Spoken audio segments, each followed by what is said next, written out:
আল্লাহর কসম করে বলে 40 বছর মাকে কাঁধের মধ্যে করে নিয়ে 40টা হজ আদায় করেছ। মার হক তো দূরের কথা, অনেক দিন পরে তোমার মা তোমাকে দেখে যে হঠাৎ করে একটা মুস্কি হাসি দেয়, আল্লাহর কসম সেই মুস্কি হাসির হক তো তুমি এখনো আদায় করতে পারো না। জোরে বলে সুবহানাল্লাহ। তোমার কি মনে পড়ে তোমার বয়স যখন 13 বছর ছিল, আমি একদিন মা উঠানের মধ্যে ঝাড়ু দিয়ে উঠানটা ঝাড়ু দিচ্ছিলাম, আমার 2টা স্তন নিচের দিকে একটু ঝুলে গিয়েছিল।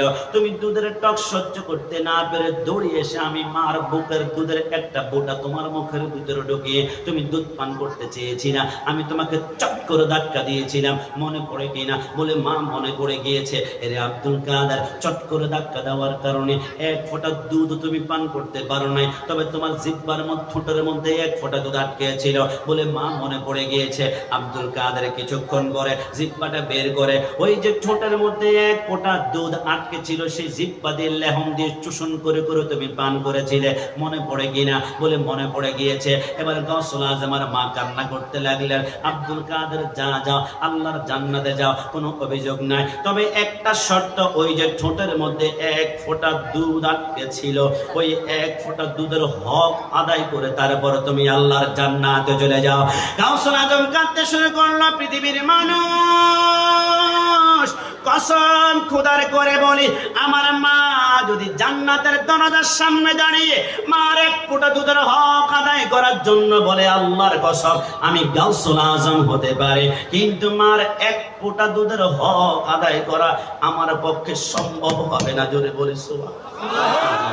কিয়ামতের ময়দান যখন হয়ে যাবে কেমন হবে জানেন? একটু কল্পনা করুন, আমার কথা নয়, কোরআন আপনাদেরকে কল্পনা দিচ্ছে। ইদাস সামাউ ফাতারাত ওয়া ইদাল কাওয়াকিবু তাসারাত ওয়া ইদাল বিহারু ফুজ্জিরাত ওয়া ইদাল কুবুরু বুসিরাত। কিয়ামতের ময়দান আল্লাহ কোরআনে বর্ণনা করে ওই দিন আসমানগুলো সম্পূর্ণ ভেঙ্গে ভেঙ্গে চুরমার হয়ে যাবে। রাঙ্গামাটি, খাগড়াছড়ি, বান্দরবন, এভারেস্টের পাহাড়গুলা দেখি, আর রাঙ্গামাটিতে তাজিং জং নামে একটা পাহাড় আছে যেটা বাংলাদেশের সবচেয়ে বড় পাহাড়। ওই পাহাড়গুলা দেখলে চিন্তা করে কিভাবে কিয়ামতের ময়দানে ভাঙবে, কিন্তু আল্লাহর শপথ কিয়ামতের দিন ওই পাহাড়গুলা তুলা যেমন উড়ে না, তুলার মতো উঠতে শুরু করবে। আমাদের সাইক্লোন সিডার হলে পতেঙ্গা কক্সবাজারে আপনারা মাঝে মাঝে গেলে দেখবেন মনে হয় পানির নিচ থেকে এমন ভাবে পানি বের হবে চট্টগ্রাম তলিয়ে ফেলবে, কিন্তু কিয়ামতের ময়দানে পানির নিচ থেকে পানি উঠবে না, পানির নিচ থেকে শুধু আগুনের লাভা বের হবে, আগুন বের হবে, আগুনের লাভা বের হবে। ওয়া ইদাল কুবুরু বুসিরাত, মানুষগুলা পতঙ্গের মতো দৌড়াদৌড়ি করবে, একজনের পরনে যারা পরিমাণ কোনো কাপড় থাকবে না, উলুঙ্গ উলুঙ্গ উলুঙ্গ। কিন্তু আল্লাহর ইজ্জতের কসম, একজনের লজ্জাস্থানের দিকে আরেকজন তাকানোর বিন্দু মাত্র সাহস করতে পারবে না, পারবে না, পারবে না। তাম দুনিয়া যখন একদম নাস্তানাবুদ হয়ে যাবে, খুব খেয়াল করবেন। আমার আল্লাহ বলে, কিরে আজরাইল, এখন কে রে আছে? আজরাইল বলে, আল্লাহ কেউ তো নাই, সব তামা হয়ে গিয়েছে। আমার আল্লাহ বলে, তারপরে বলো না কে আছে? আজরাইল বলে, আল্লাহ আপনি আছেন আর আমি আজরাইল আছি। আমার আল্লাহ বলে, কিরে আজরাইল, কেউ যেহেতু নাই তাহলে তুমি থাকবা কেন?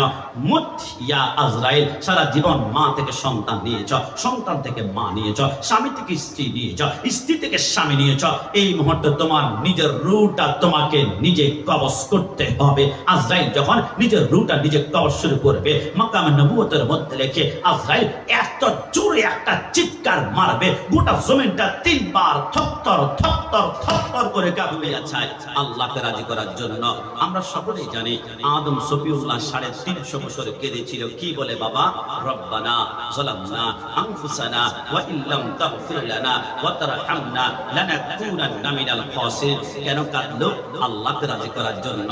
হযরতে আইয়ুব আলাইহিস সালামকে 18 বছর কেনায় কাম দিয়েছিল, জিহ্বায়, চোখে, দাঁতে, ঠোঁটে, হাতে, পায়ে, চোখে, মাথায় একটাবার উফ না করে প্রতিবার যতবার কামড় দিয়েছে ততবার তিনি বলেছেন আল্লাহ, ততবার বলেছেন আল্লাহ। উফ করলেন না কেন? আল্লাহকে রাজি করার জন্য। হযরতে জাকারিয়া আলাইহিস সালামের মাথার তালু থেকে পায়ের তালু পর্যন্ত ইসরায়েলের ইহুদির বাচ্চারা লোহার করাত দিয়ে তিনকে 2 টুকরা করা হচ্ছে, কলিজা পর্যন্ত লোহার করাত দিয়ে কেটে কেটে 2 টুকরা করে ফেলেছে। একটাবার উফ করলেন না কেন?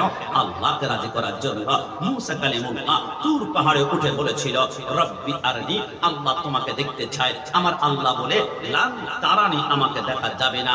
বারবার দরখাস্ত করার কারণে আমার আল্লাহ 70,000 নূরের পর্দা একটু করে ফাঁক করে দিয়ে আল্লাহ নূরের তাজাল্লি সামান্য একটু ঝলক মেরেছিল।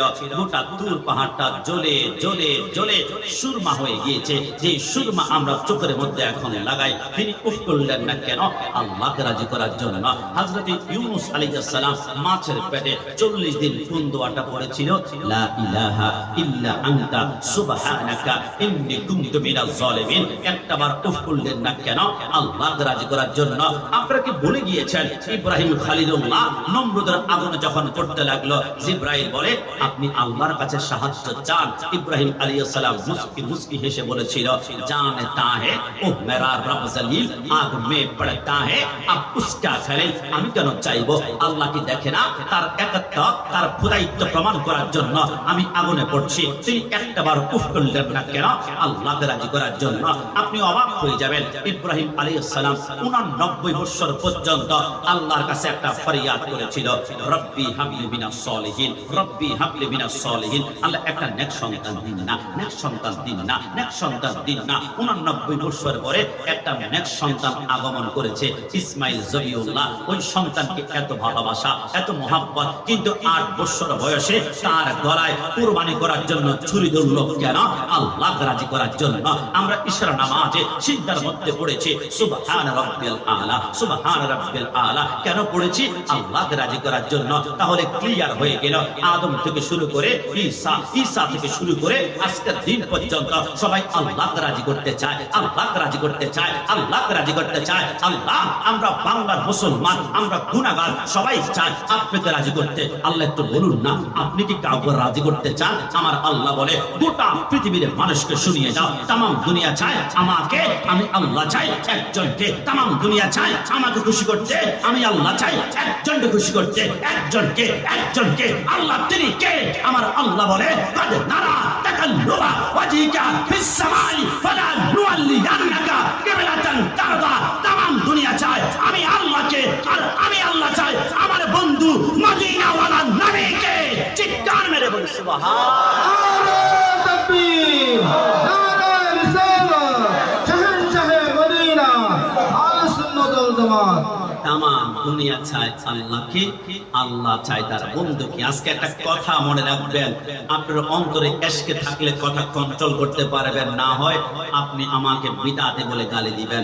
আজকে থেকে একটা লাইন খুব কঠিন মনে রাখবেন, তামাম দুনিয়ার কিবলা হচ্ছে আল্লাহ, তামাম দুনিয়ার কিবলা হচ্ছে আল্লাহ, তামাম দুনিয়ার কিবলা হচ্ছে আল্লাহ। খোদার কসম, আল্লাহর কিবলা হচ্ছে মদিনাওয়ালা। জোরে বলি সুবহানাল্লাহ। এই জন্য মাঝে মাঝে আমরা কি বলি, গোলাপ নই নবীজি, গোলাপের বাবা, গোলাপ নই নবীজি, গোলাপের বাবা, নবীজি হইলেন কাবার কাবা। ডান হাত তুলে বলো ঠিক কি না?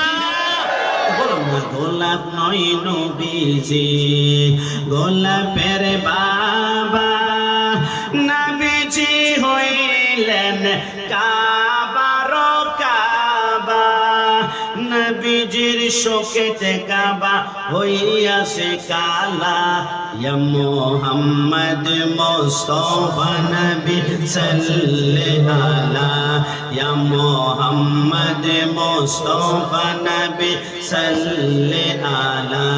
শাফায়াতের কান্ডারে, শাফায়াতের কান্ডারে মদিনা ওয়ালা, ইয়া মুহাম্মদ মুস্তাফা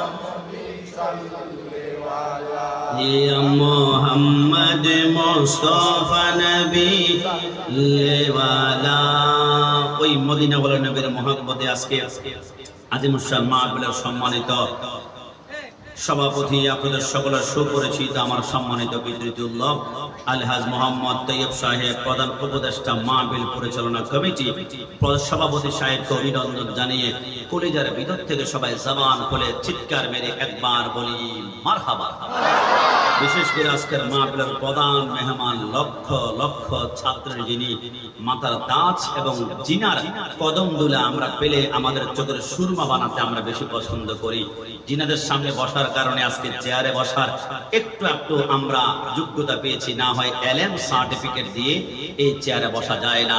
এই চেয়ারে বসতে হলে দুইটা জিনিস 100% লাগবে। একটা হচ্ছে আব্বা আম্মার নাগাহে করম, আর একটা হচ্ছে উস্তাদের দোয়া এবং ভালোবাসা। আজকে যিনি প্রধান মেহমান, আমরা যখন সুন্নিয়া মাদ্রাসায় লেখাপড়া করেছি, তিনি আমাদের কামিল ক্লাসে আমাদেরকে কিতাব পড়িয়েছেন। আমার সম্মানিত মাতার তাজ lakh lakh principal, vice principal, অধ্যক্ষ, উপাধ্যক্ষ এবং লেকচারার সম্মানিত উস্তাদ সৈয়দ মোহাম্মদ ওসিউর রহমান আল কাদরি মাদ্রাজুল্লাহ আলী সাবেক অধ্যক্ষ জামিয়া আহমদিয়া সুন্নিয়া আলিয়া মাদ্রাসা, কো চেয়ারম্যান আহলে সুন্নাত ওয়াল জামাত বাংলাদেশ, হুজুরকে ওয়েলকাম জানিয়ে কলেজের ভিতর থেকে সবাই জামান করে চিৎকার মেরে ডান হাত তুলে একবার বলি মারহাবা। বিশেষ করে আমার পূর্বে যিনারা আলোচনা করেছেন প্রত্যেকে আমার থেকে সম্মান ইজ্জতে অনেক উঁচু তবকায় রয়েছেন। মাওলানা মোহাম্মদ আব্দুল হক আল কাদরি সাহেব এবং মাওলানা মোহাম্মদ আব্দুল মুমিন বিক্রমপুরী সাহেব এবং হযরত মাওলানা মনির হোসেন শামীম সাহেব, মাহফিল পরিচালনায় মাওলানা মোহাম্মদ আলী সাহেব। এই ছাড়াও আমার ডানে বামে অসংখ্য ব্যক্তিবর্গ উপস্থিত রয়েছেন। প্রত্যেকের নাম যদি আমি না জানি, আমার কলিজার ভিতর থেকে প্রত্যেকের জন্য শ্রদ্ধা এবং ভালোবাসা। এবং বিশেষ করে আমার সামনে যারা বসা আছেন, অনেকের চেহারা কালো, অনেকে আবার শ্যামলা, অনেকে আবার সুন্দর। যারা সুন্দর এরা তো বড্ড খুশি, কিন্তু যারা কালো এবং শ্যামলা মন খারাপ করার কোনো সুযোগ নাই। কারণ এইখান থেকে বসে আমি প্রতিটা চেহারা দেখতে পাচ্ছি, আল্লাহ প্রতিটা চেহারা থেকে নূর বের হচ্ছে। জুড়ে বলি সুবহানাল্লাহ। আমি মাঝে মাঝে চিন্তা করি, সুন্নিদের চেহারা কালো হোক আর শ্যামলা হোক, নূর কিন্তু চমকায়, নূর কিন্তু চমকায়, নূর কিন্তু চমকায়। কি রে বাবা, সুন্নিদের চেহারায় তো নূর চমকায় কেন? এমনটা যদি হতো, সকালবেলা একটা লাখ সাবান কিনে সন্ধ্যা পর্যন্ত গোটা লাখ সাবান মাখতে মাখতে খতম করে দিয়ে, কিন্তু সুন্নিরা মুখের ভিতরে কিছুই মাখে না। তারপর সুন্নিদের চেহারা নূরে ঝলমল করে একটি কারণে, কারণ আমরা সুন্নিরা কোনোদিন জীবনে মাটির ব্যবসা করি না। বলে হুজুর বুঝলাম না। আর রাসূলকে আমরা জীবনে মাটি বলে সম্বোধন করি না। আমাদের আকীদা রাসূল হচ্ছে নূরুন আলা নূর, নূরুন আলা নূর। তো রাসূলকে যারা নূর মানবে, এদের চেহারা নূরে ঝলমল করবে, এটাই স্বাভাবিক কথা। বলো ঠিক কি না? সেই সরকারে মদিনার প্রেম নিয়ে যারা আমার সামনে বসেছেন, আমি প্রথমেই ছোট্ট একটা আয়াত তেলাওয়াত করতে চাই, যে আয়াতটি আপনাদের প্রত্যেকের মুখস্থ আছে।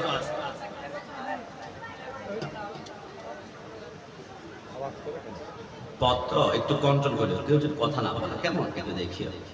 আমি আলোচনার প্রারম্ভে ছোট্ট একটা আয়াত তেলাওয়াত করতে চাই, যে আয়াতটি আমার সাথে সাথে সবাই আপনারা পারবেন, আমি না বললেও আপনারা জবান নাড়াবেন।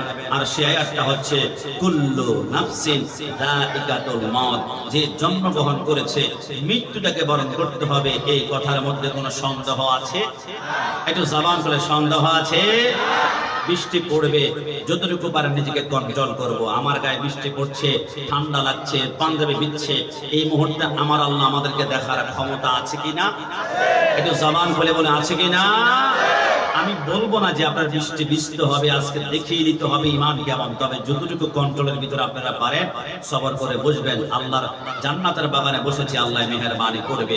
তো আজকে আমি বললাম যে জন্ম যে গ্রহণ করেছে মৃত্যুটাকে বরণ করতে হবে। তবে আশ্চর্যের বিষয় কি জানেন? বাংলাদেশে একজন বাউল শিল্পী ছিল, এনার নাম ছিল ফিরোজ শাহ। তিনি একটা গান লিখেছেন, গানের নাম হচ্ছে 1 সেকেন্ডের নাই ভরসা। গানটা লিখে ঢাকা আর্মি স্টেডিয়ামে 50,000 মানুষের সামনে তিনি আজকে নতুন একটা গান দিবেন। তাল, সুর, লয় সবকিছু ঠিক করে স্টেজের মধ্যে উঠে মাইক্রোফোনটা হাতের মধ্যে নিয়ে শুধু টান দিয়েছিল 1 সেকেন্ডের নাই ভরসা। নাই ভরসা বলার সাথে সাথে তার শরীরটা মাটির মধ্যে দপ করে পড়ে গেল। আর ঢাকা মেডিকেল হসপিটালে নেওয়ার পরে এবার ডাক্তার যখন টেস্ট করলো, ডাক্তার বলে আজরাইল তার রূহটা এত জোরে টান দিয়েছে 47টা রক টুকরা টুকরা হয়ে 2 খণ্ড হয়ে গিয়েছে। বোঝা গেল মৃত্যুর কোনো সিগন্যাল নাই, মৃত্যুর কোনো আলামত নাই, মৃত্যুর কোনো ইশারা নাই। এক সপ্তাহ আগে আপনার খবর দেখেছেন কিনা, প্রথম আলো পত্রিকার শেষের আগের পৃষ্ঠা, চট্টগ্রাম আখতারুজ্জামান ফ্লাইওভারে একজন যুবক নতুন মোটরসাইকেল কিনেছে R15। মোটরসাইকেলটা কিনে তার গিয়ারটা 90-তে উঠিয়েছে, রক্ত টকবক করছে, রক্ত এখন যৌবনের আগুন জ্বলে, নিজের ব্রেক কন্ট্রোল করতে না পেরে ওই যুবক একটা লোহার পিলারের সাথে এত জোরে মাথা ধাক্কা খেয়েছিল, বাতের মার যেমন চারদিকে ছিটকায় যায়, তার মগজগুলা ছিন্ন ভিন্ন হয়ে গিয়েছিল। আপনি আর আমি কিন্তু লিখেছি, আমার দোস্ত 27 বছরে মৃত্যুবরণ করবে, কল্পনাও করতে পারি নাই। তুমি কল্পনা করলো কি আর না করলো কি, মৃত্যু লেখা আছে, 27 বছরে মৃত্যুবরণ করবে। আরে মাঝে মাঝে যুবকদেরকে বলে, জানো না আমাদের মৃত্যুর পরে আমাদেরকে বড়ই পাতার গরম জল দেওয়া হবে, সেটা হয়তোবা আমাদের আম পাতা নয়, জাম পাতা নয়, কাঁঠাল পাতা নয়, বড়ই পাতা। কেন? আমার আল্লাহর হাবিব বলে বড়ই পাতার ভিতরে অ্যান্টিসেপটিক একটা ক্যালসিয়াম আছে, এটা গরম পানির সাথে মিশ্রিত হলে মানুষের চামড়া সহজে পচে না। কারণ নবীটা আমার সমস্ত ডাক্তার একটু জবান খুলে বলে সুবহানাল্লাহ। কবর রওযাতুম মির রিয়াজিল জান্নাহ, ওইটা হচ্ছে কবর, প্রত্যেকেই যেতে হবে। কবরে যাওয়ার পরে 2টা স্টেশন হবে।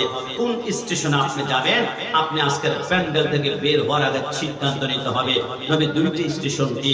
নবী বলে 1 নম্বর হচ্ছে ইন্নামাল কবরু রওযাতুম মির রিয়াজিল জান্নাহ আও হুফরাতুম মিন হুফারিন নার। 1 নম্বর স্টেশনের নাম হচ্ছে রওজা, মানে জান্নাতের বাগান। আর 2 নম্বর হচ্ছে হুফরা। হুফরা মানে হচ্ছে জাহান্নাম। জাহান্নামের কথা বলতে গিয়ে আমার নবী ছটছট করে কাঁদতে শুরু করলেন। নবী আমার বলে, জাহান্নাম কেমন জানো? দুনিয়ার আগুন যদি আঙ্গুলের আগার মধ্যে লাগে, প্রথম আঙ্গুল পড়বে, তারপর কনুই পড়বে, তারপর সিনা পড়বে, তারপর বুক পড়বে, তারপর কলিজা। কিন্তু জাহান্নামের আগুন দুনিয়ার আগুনের মতো নয়। নারুল্লাহিল মুকাদ্দাতুল লাতী তাত্তালিউ আলাল আফইদা।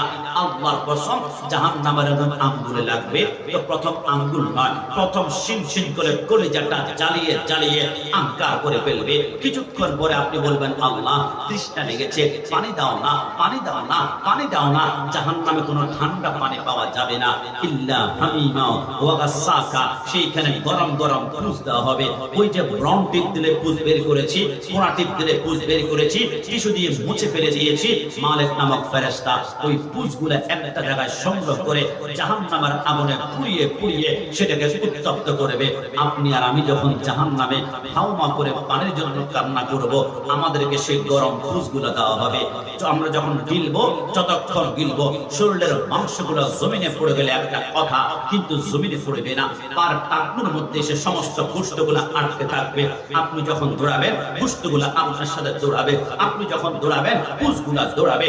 আপনি যখন দৌড়াবেন, রক্তগুলা দৌড়াবে। কিছুক্ষণ পর বলবেন, আল্লাহ আমার ক্ষুধা লেগেছে, আমাকে খাবার দেয় না। জাহান্নামে কোনো সুস্বাদু ফল পাওয়া যাবে না। আল্লাহর কসম, ক্ষুধার যন্ত্রণা যখন চিৎকার করবে, মালিক নামক ফেরেশতা ছোট্ট একটা ফল, দেখতে আপেলের মতো কিন্তু আপেল নয়, হাদিসের মধ্যে আসে ওই ফলের নাম জাক্কুম ফল। ওই ফলটা মুখের ভিতরে ঢোকানোর সাথে সাথে আপনার শরীরের ভিতরে সমস্ত মগজগুলা তন্ন তন্ন হয়ে যাবে, আর 27টা কাঁটা বের হবে। 2টা কাঁটা 2টা চোখকে মার্বেলের মতো ঠাস করে বের করে ফেলবে। 2টা কাঁটা 2 কানের ছিদ্র দিয়ে, 2টা 2 নাকের ছিদ্র দিয়ে, আর বাকি 21টা কাঁটা মাথার উপর দিয়ে এমন ভাবে বের হবে, গোটা মাথা ছিদ্র ছিদ্র ছিদ্র ছিদ্র করে মাথার মগজগুলা, চোখ, মুখ, নাক, দাঁত বের করবে। বান্দা কান্না করবে, আল্লাহ মাফ করে দাও না, আল্লাহ মাফ করে দাও না। আমার আল্লাহ বলে, খবরদার, কোরআনে বারবার বলেছিলাম, ইয়া আইয়ুহাল্লাযীনা আমানুত্তাকুল্লাহ হাক্কা তুকাতিহি ওয়া লা তামুতুন্না ইল্লা ওয়া আনতুম মুসলিমুন। বারবার বলেছিলাম, মুসলমান হয়ে মৃত্যুবরণ করো। আর মুসলমানের অন্যতম একটা হক হচ্ছে হুকুকুল ওয়ালিদাইন। আব্বা আম্মার সাথে গাদ্দারি করো না, আব্বা আম্মার দিকে চোখ লাল করে কথা বলো না। যদি আব্বা আম্মার হকটা সঠিকভাবে আদায় করতা, আজকে জাহান্নাম নয়, তোমাকে আমি আল্লাহ নিতাম জান্নাতুন তাজরি মিন তাহতিহাল আনহার, যেখানে 4টা নহর পেতা পেটা, একটা দুধের নহর, একটা শরাবের নহর, একটা মধুর নহর, আর একটা হচ্ছে ইন্না আ'তাইনাকাল কাউসার, যে কাউসারের মালিক আমি নবী, কিন্তু বন্টন তো আমি করব না, বন্টন করবে আমার ডানে একজন যুবক, আমার বামে একজন যুবক। ওই দুইজন যুবককে ভালোবাসে হাউজে কাউসার পাবে। নবী এরা কারা? নবী বলে দুইজন যুবকের, একজন হাসান আর একজন ইমাম হুসাইন। চিৎকার মেরে বলে সুবহান। মন থেকে বলুন ইমাম হোসেনের মুহাব্বত, মন থেকে বলুন ওই ইমাম হোসেনের মুহাব্বত আমরা সকলে চাই কি চাই না? না দুই হাত তুলে বলতে হবে চাই কি না?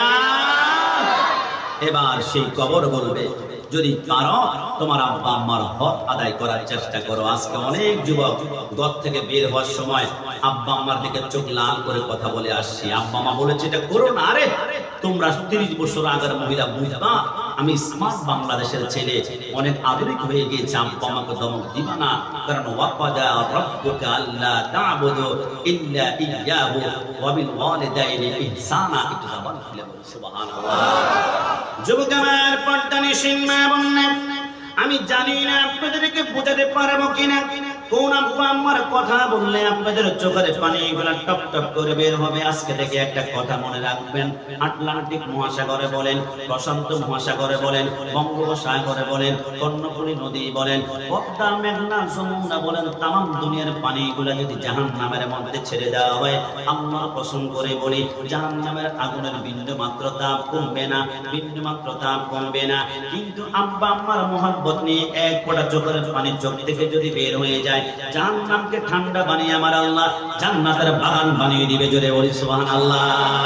যুবক আমার, পর্দা নিশিন মা বোনেরা, আল্লাহর ইজ্জতের কসম করে বলি, আমার মা আমার বাবা যখন মিলন করেছিল, আমার বাবার এক ফোঁটা বীর্যের কুচি ব্যাগের একটা শুকনো গিয়ে মার র্যামের ভিতরে দিয়ে মায়ের পেটের মধ্যে যখন চলে গেল, ওই বীর্যটা মায়ের পেটে যাওয়ার 40 দিন পরে এটার বীর্য থাকে না, 40 দিন পরে এটা রক্ত হয়ে যায়, ওই রক্তের উপরে আরো 40 দিন যাওয়ার পরে এটা রক্ত থাকে না, ওইটা মাংসের টুকরা হয়ে যায়, ওই মাংসের টুকরার উপরে মায়ের পেটে আরো 40 দিন যাওয়ার পরে এটা মাংসের টুকরা থাকে না, ওইখান থেকে দুইটা চোখ বের হয়, ওই চোখের উপর আরো 40 দিন যাওয়ার পরে সেইখান থেকে দুইটা হাত বের হয়, ওই হাতের উপরে 40 দিন যাওয়ার পরে সেইখান থেকে এবার দুইটা পা বের হয়, ওই পায়ের উপরে 40 দিন যাওয়ার পরে সেইখান থেকে মাথা এবং চুল বের হয়। 10 মাস 10 দিন কমপ্লিট হয়ে যাওয়ার পরে আমার আল্লাহ বলে, জিবরাইল আমার বান্দা একটু পরেই তো দুনিয়া জমিনের মধ্যে যাবে, 10 মাস 10 দিন পরিপূর্ণ হয়ে গিয়েছে।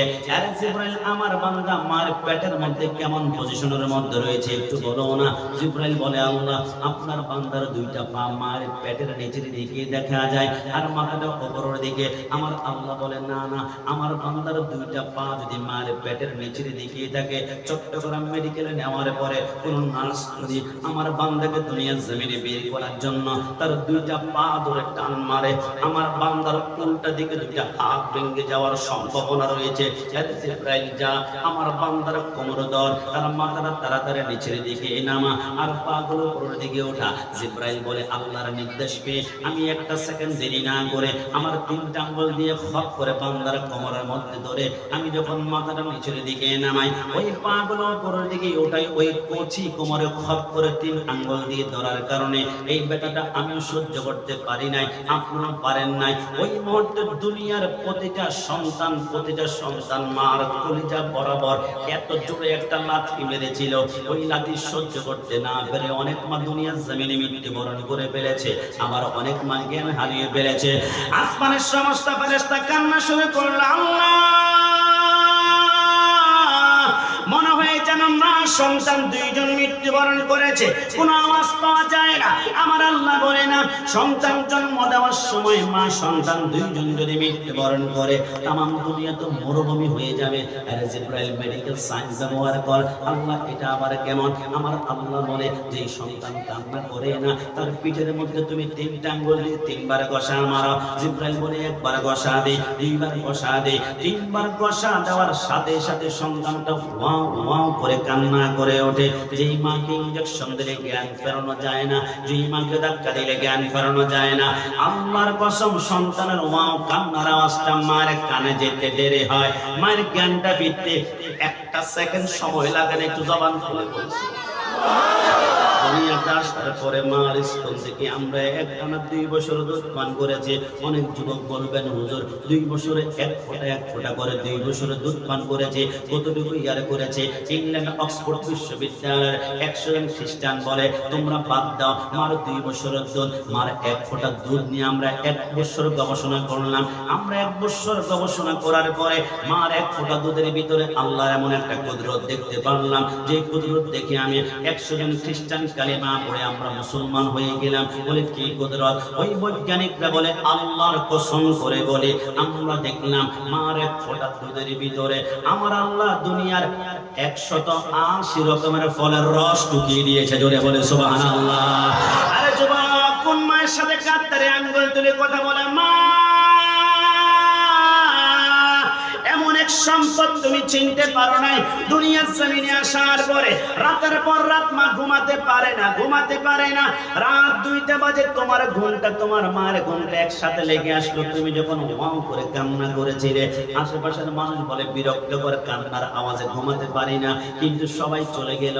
আমার মা একটাবার আমাকে ধাক্কা দেয় নাই, মা আমাকে বুকের সাথে টান দিয়ে দুধ পান করিয়েছে। যতক্ষণ পর্যন্ত আমি না ঘুমাই মা দুধ পান করায়। আমি দুধ পান করতে করতে যখন ঘুমিয়ে গিয়েছি, রাত তখন 3টা বাজে, আমার ঘুম চলে আসলো, কিন্তু মার এখনো ঘুম আসে না।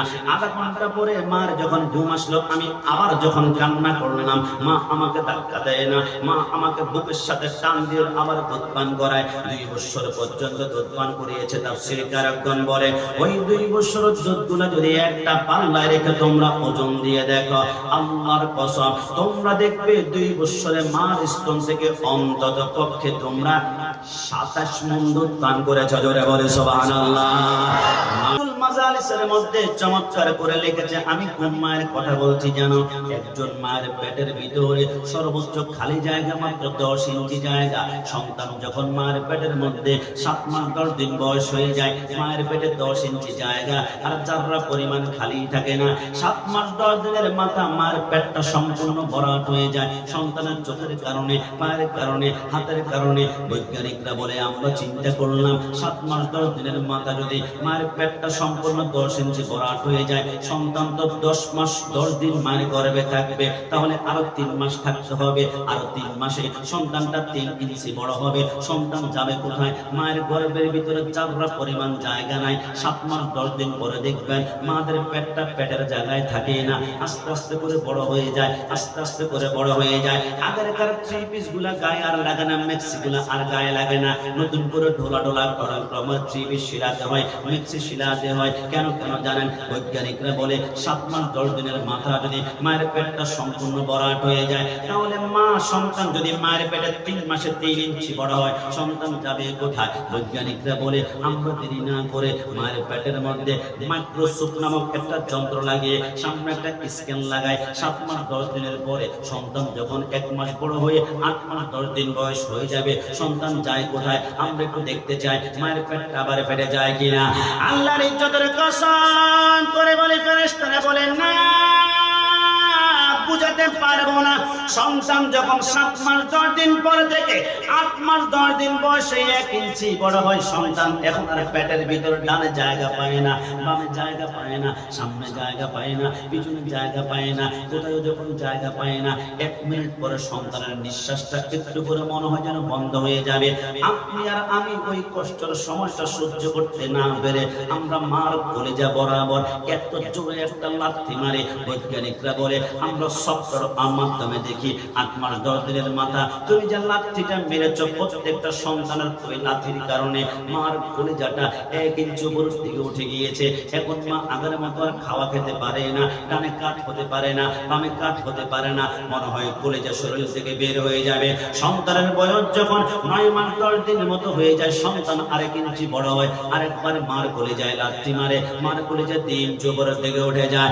আমি গোলাম রাব্বানী কাশিমি মনে করেছিলাম মার কলিজায় 1 বার 2 বার লাথি মেরেছে, কিন্তু কসম কসম খোদার, আমার নবী বলে যেই সন্তানটা মার কোলে যায় সবচেয়ে কম লাথি মেরেছে, প্রতিটা সন্তান মার কলেজার মধ্যে 4,500 বার লাথি মেরেছে। জোরে বলে সুবহানাল্লাহ।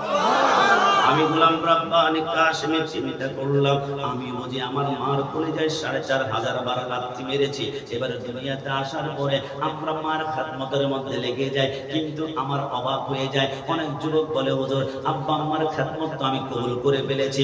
আমি কিছুদিন পূর্বে ব্রাহ্মণবাড়িয়া বাঞ্ছারামপুর প্রোগ্রামে গিয়েছিলাম, একজন যুবক বলে হুজুর মাথায় হাত তুলে একটু দোয়া করে দিন না। আমি বললাম আব্বা আম্মার খেদমত করিও, আল্লাহ দুনিয়াতে এত সম্মানিত করবে, টাকা পয়সা এত বরকত দিবে, কল্পনাও করতে পারবে না।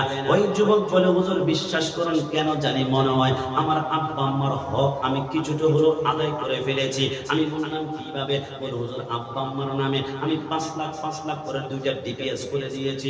আব্বা আম্মার নামে ব্রাহ্মণবাড়িয়া সদরে 5 তলা করে 2টা বিল্ডিং আমি সাবকলা করে দিয়েছি। আব্বা আম্মা যা চাই সেকেন্ডে হাজির করে ফেলে। আমি বললাম আরে বোকা, আব্বা আম্মার হক তুমি এখনো বুঝতে পারো নাই বলে আবার কেমন? আমি বললাম একটা হাদিস মুবারক তোমাকে শোনাতে হবে। জলিল সাহাবী আব্দুল্লাহ ইবনে ওমর বলে আমি একদিন কাবার পাশে বসে চিৎকার করতে লাগলাম, লাব্বাইক আল্লাহুম্মা লাব্বাইক লা শারীকা লাক লাব্বাইক ইন্নাল হামদা ওয়ান নি'মাতা লাকা ওয়াল মুলক লা শারীকা লাক লাব্বাইক বলে আমি 60টি চক্কর দিলাম। ওই সাহাবী বলে 60টি চক্কর দেওয়ার পরে আমি হঠাৎ করে হাতিমে কাবার সামনে যখন বসলাম, আমি দেখলাম একজন যুবক তার মাকে কাঁধের মধ্যে করে নিয়ে কাবা তাওয়াফ করছে আর লাব্বাইক আল্লাহুম্মা লাব্বাইক বলে চিৎকার করছে। আমি দেখলাম যুবকটার কষ্ট হয়, কিন্তু কোনো মতেই তার মাকে কাঁধ থেকে নামায় না, মার কদমটা জমিনে লাগতে দেয় না। আমি দেখলাম যুবকটা 60টা চক্কর দেওয়ার পরে মাকে কাঁধের মধ্যে করে নিয়ে ঘরের মধ্যে রেখে আসলো। এবার সাহাবীর সামনে এসে বলে, সাহাবী এতক্ষণ পর্যন্ত আমার মাকে কাঁধের মধ্যে করে নিয়ে আমি যে কাবার চারপাশে 7টা চক্কর দিলাম কেমন লাগলো? সাহাবী বলে আল্লাহর কসম করে বলে এত সুন্দর মায়ের খেদমত আমার জিন্দেগিতে আমি কোনোদিন দেখি নাই। এই কথা বলার সাথে সাথে সাহাবী যখন কান্না করে, ওই যুবক বলে সাহাবী আপনি কি মনে করেছেন আমার মাকে কাঁধের মধ্যে করে নিয়ে শুধু 7 চক্কর দিয়েছি? না না, আল্লাহর কসম করে বলে গতকালকে আমার মাকে কাঁধের মধ্যে করে নিয়ে গোটা আরাফার ময়দানটা তন্ন করে আমি দৌড়িয়েছি। একটা বারের জন্য মার কদমটা জমিনে লাগতে দেই নাই। মিনায় মুজদালিফায় গিয়েছি, মার কদমটা জমিনে লাগতে দেই নাই। সাফা মারওয়ার মধ্যে 7 বার দৌড়াদৌড়ি করেছি, একটা বারের জন্য মার কদমটা জমিনে লাগতে দেই নাই। সাহাবী বলে মানে কি? তোমার মাকে কাঁধের মধ্যে করে নিয়ে গোটা হজ তুমি কমপ্লিট করে ফেলেছ? যুবক বলে সত্যি বলেছেন। সাহাবী হাওমা করে কান্না করে বলতে লাগলো, আল্লাহ কেমন বান্দা সৃষ্টি করেছ, গোটা হজটা তার মাকে কাঁধের মধ্যে করে নিয়ে আদায় করেছে, একটা বারের জন্য তার কদমটা জমিনে লাগতে দেয় নাই। সাহাবী যখন কান্না করে, এবার যুবক বলে সাহাবী আপনি কান্না করবেন না, আপনি কি মনে করেছেন আমার মাকে কাঁধের মধ্যে করে নিয়ে আমি একবার শুধু হজ করেছি? না না। যুবক বলে আল্লাহর কসম আজকের দিন পর্যন্ত আমার মাকে কাঁধের মধ্যে করে নিয়ে 40 বছর আমি 40টা হজ আদায় করেছি, একটা বারের জন্য আমার কদমটা জমিনে লাগতে দেই নাই। একটু জবান খুলে বলে সুবহানাল্লাহ। ওই যুবকের কথা শুনে সাহাবী কান্না করে বলে কি শোনালা, 40 বছর মাকে কাঁধের মধ্যে করে নিয়ে 40টা হজ আদায় করেছ, একটা বারের জন্য কদমটা লাগতে দেও নাই? বলে লাগতে দেই নাই। এবার সাহাবী যখন কান্না করে, যুবক বলে সাহাবী কান্না করবেন না। এবার ছোট্ট একটা প্রশ্ন, আমার যুবক ভাইরা, আমার ডান পাশে যারা দাঁড়িয়ে আছো, আমার সামনে যারা বসে আছো, ওই প্রশ্নটা একটু শুনে নাও। এবার সাহাবী বলে যুবক এবার ছোট্ট একটা প্রশ্ন করি। বলে কি প্রশ্ন? ওই যুবক বলে সাহাবী এবার একটু বলুন তো, আমি যে আমার মাকে কাঁধের মধ্যে করে নিয়ে 40 বছরের 40টা হজ আদায় করলাম, একটা বার কদমটা জমিনে লাগতে দেই নাই, এবার একটু বলুন তো আমার মার হক কি আমি আদায় করতে পেরেছি কিনা? সাহাবী চোখগুলো লাল করে ফেলল আর চোখের পানিগুলো মুছে বলে যুবক খবরদার, মার হকের ব্যাপারে আরেকবার প্রশ্ন করলে আমি চেহারা ফিরাই ফেলবো। বলে কেন কেন? ওই সাহাবী বলে আল্লাহর কসম করে বলে 40 বছর মাকে কাঁধের মধ্যে করে নিয়ে 40টা হজ আদায় করেছ। মার হক তো দূরের কথা, অনেক দিন পরে তোমার মা তোমাকে দেখে যে হঠাৎ করে একটা মুস্কি হাসি দেয়, আল্লাহর কসম সেই মুস্কি হাসির হক তো তুমি এখনো আদায় করতে পারো না। জোরে বলে সুবহানাল্লাহ। আমার একমাত্র কারণ আমি বুকে হাত দিয়ে বলতে পারবো, আব্বা আম্মার দোয়া ছাড়া আমি চেয়ারে কোনোদিন বসতে পারতাম না। আল্লাহর শপথ করে বলি, আমি যতবার ঘর থেকে বের হই আমার আব্বা আম্মার কদমের মধ্যে আমি দুটো ঠোঁট লাগিয়ে আমি একটা চুমা দেওয়ার চেষ্টা করি। আব্বা আম্মার কদমে চুমা দিলে আব্বা আম্মার চোখের পানিগুলো অটোমেটিক আমার মাথার তালুর মধ্যে টপ টপ করে পড়ে।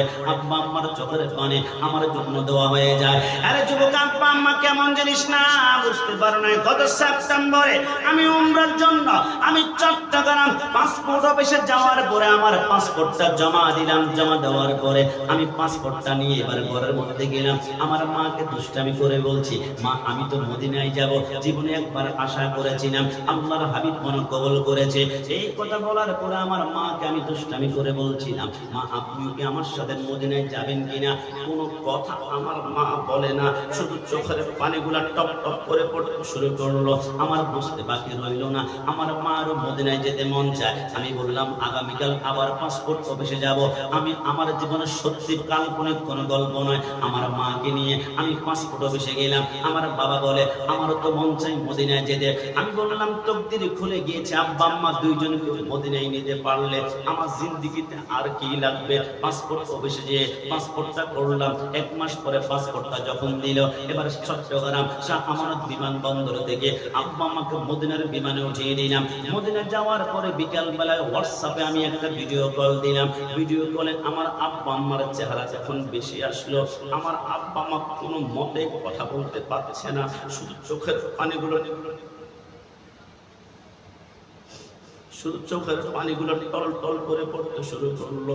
আমি বললাম মা বুঝতে পারলাম না, দুনিয়ার সবচেয়ে প্রশান্তির জায়গা মদিনা, যে মদিনার বাতাস নিঃশ্বাস দিয়ে টান দিলে বৈজ্ঞানিকরা বলে ক্যান্সার পর্যন্ত ভালো হয়ে যায়। ওই মদিনায় তোমরা গিয়েছো কেন, কান্না করো, কি হয়েছে? আমার মা চিৎকার দিয়ে বলতে লাগলো, এরে কাশ্মীর পৃথিবীর জমিনের মানুষকে বুঝিয়ে দিও, কোনো মা সন্তান থেকে কোটি টাকা চাইবে না, ব্যাংক ব্যালেন্স চাইবে না, বিল্ডিং চাইবে না। প্রত্যেকটা আব্বা আম্মার একটাই আকাঙ্ক্ষা থাকে, ইস আমার সন্তান যদি একবার মক্কা মদিনায় আমাকে নিতে পারতো, আমার তকদির খুশি হয়ে যেত। আরে সন্তান যা মদিনায় আর মক্কায় আল্লাহর হাবিবের ঘর আর বাইতুল্লাহ দেখিয়েছ, তোমাদেরকে আল্লাহ সম্মানিত করবে। আল্লাহর কসম কোন আব্বা আম্মা সন্তান থেকে টাকা চাইবে না, গরু চাইবে না। প্রত্যেকটা আব্বা আম্মা চাইবে সন্তান যাতে করে আব্বা আম্মাকে মদিনায় নেয়। এই জন্য আব্বা আম্মা দুনিয়ায় বেঁচে থাকলে বাবাকে তোমরা কাবার মতো আর মাকে মদিনার মতো সম্মান করতে হবে। একটু জবান খুলে বলে সুবহানাল্লাহ।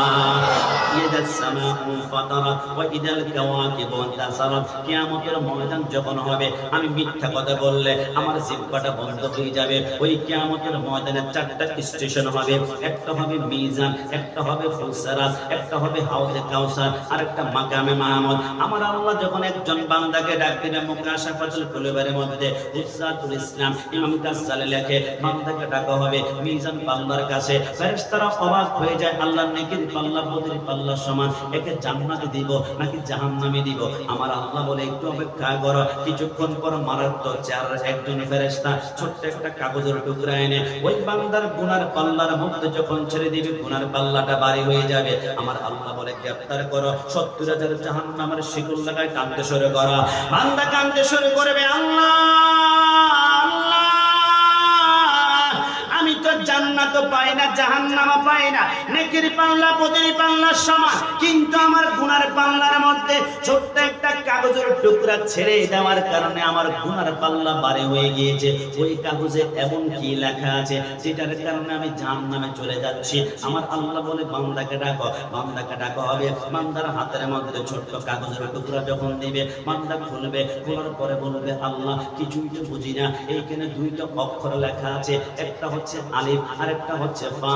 আল্লাহ আলিফ আর ফা দ্বারা কি বোঝায়? আমার আল্লাহ বলে আমি স্পষ্ট জানিয়ে দিলাম আলিফ আর ফা দ্বারা কি বোঝায়। আমি না কোরআনে বারবার বলেছিলাম, ফালা তাকুল লাহুমা উফফি ওয়া লা তানহার करीमा अल्लाह या अल्लाह क्या मुबारक नाम है अल्लाह या अल्लाह आशिकों का काम है अल्लाह या अल्लाह इस शीरीन स्तु नाम शीर शकर में कुनत दामम जहां अल्लाह या अल्लाह तू मेरा सातार है अल्लाह या अल्लाह तू मेरा गफ्फार है বান্দা কান্না করবে আল্লাহ কাগজের টুকরোর মধ্যে দুইটা অক্ষর লেখা আছে আলিফ আর ফা দ্বারা কি বোঝায় আমার আল্লাহ বলে কোরআনে বলেছিলাম ফালা তাকুল লাহুমা উফি ওয়ালা তানহারহুমা আমি বলেছিলাম আব্বা আম্মার সাথে এমন ভাবে কথা বলো না আব্বা আম্মাকে ধমক দিও না যে ধমকের কারণে আব্বা আম্মা জবান দিয়ে উফ শব্দ বের হয়ে যায় মনে পড়ে দুনিয়াতে নতুন বউ করে আল্লাহ তোমার সুন্দরী বর্জ্য উপরে আতঙ্কের মধ্যে পড়ে তোমার মাকে তুমি ধমক দিয়েছিলে তোমার বাবাকে ধমক দিয়েছিলে তোমার আব্বা আম্মার দিকে চোখ লাল করে তুমি কথা বলেছিলে আঙ্গুল তুলে কথা বলেছিলে তোমার আব্বা আম্মা তোমার সাথে ঝগড়া করে নাই তবে অজান্তেই তোমার আব্বা আম্মার জবান দিয়ে উফ শব্দ বের হয়ে গিয়েছে আমি আল্লাহ বরদাস্ত করতে পারি নাই আমার আরশের পায়গুলা থরথর করে কাঁপতে লাগলো হে পৃথিবীর মানুষ আমি সবার জবানের চিৎকার সহ্য করতে পারি কিন্তু না মার জবানের উফ শব্দ আর বাবার জবানের উফ কষ্টের শব্দ আমি আল্লাহ বরদাস্ত করতে পারি না হে আল্লাহর বান্দা তুমি তো জান্নাতে যেটা আমার রহমত নিয়ে কিন্তু আব্বা আম্মার দিলে কষ্ট দেওয়ার কারণে আজকে তুমি জাহান্নামে যাচ্ছ কারণ কি জানো কারণ আল্লাহর পরে নবী নবীর পরে হচ্ছে আব্বা আম্মা ডান হাত তুলে বলো ঠিক কি না আল্লাহর পরে নবী আমার আল্লাহর পরে নবী আমার তারপরে মা জননী মাঝে আমার নয়নের মনি কি আপনাদের কষ্ট হচ্ছে বলুন না আল্লাহর পরে নবী আমার আল্লাহর পরে তারপরে মা জননী মাঝে আমার নয়নের মনি মাঝে আমার নয়নের মনি হাজার পৃষ্ঠা ডায়েরি জুড়ে লেখি যদি কবিতা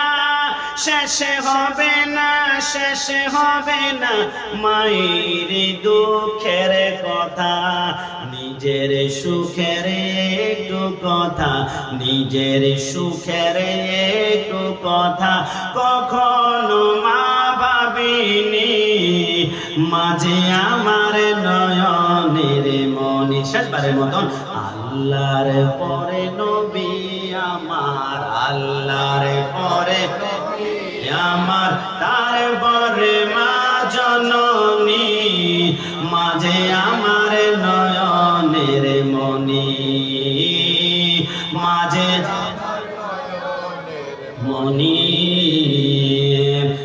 আমার পর্দানিশীল মা বোনরা আমি একদম শেষের কথা বলে এরপরে আব্বা আম্মার সম্পর্কে আমি আর বোঝাতে তোমাদের পারবো না তবে এতটুকুই বলি তোমাদের কদম গুলো আমি জিহ্বা দিয়ে চুষিয়ে নিব যদি আব্বা আম্মার হক আদায় করতে পারো জিন্দেগিতেও পারবে না আজকে জিনার উদ্দেশ্যে মাহফিল করা হয়েছে ফাতি আজদাম ওয়াসফুল আব্দুল কাদের জিলানী তিনি বলেছেন আমি একদিন হুজরা মুবারকের মধ্যে বসা একজন যুবক এসে বলে হুজুর কষ্ট নেবেন না সারা জীবন নামাজ রোজা নিয়ে আলোচনা করেছেন আজকে একটু মায়ের হক নিয়ে আলোচনা করুন না আমার গাউসুল আজম চোখের পানিগুলো ছেড়ে বলে আমার সাথে কল্পনা করো কল্পনা করতে লাগলো বলে মনে করো দুনিয়ার জমিন থেকে যাওয়ার পরে কবরের পরে আরেকটা জায়গা হবে ইদাস সামাউ ফাতারাত ওয়া ইদাল কাওয়াকিব ইনতাসারাত ওয়া ইদাল বিহারু ফুজ্জিরাত ওই কঠিন কিয়ামতের ময়দানে মানুষ হাওমা করে চিল্লানো শুরু করবে গাউসুল আজম আব্দুল কাদের জিলানী বলে কঠিন কিয়ামতের ময়দানে আমি আব্দুল কাদেরকে যখন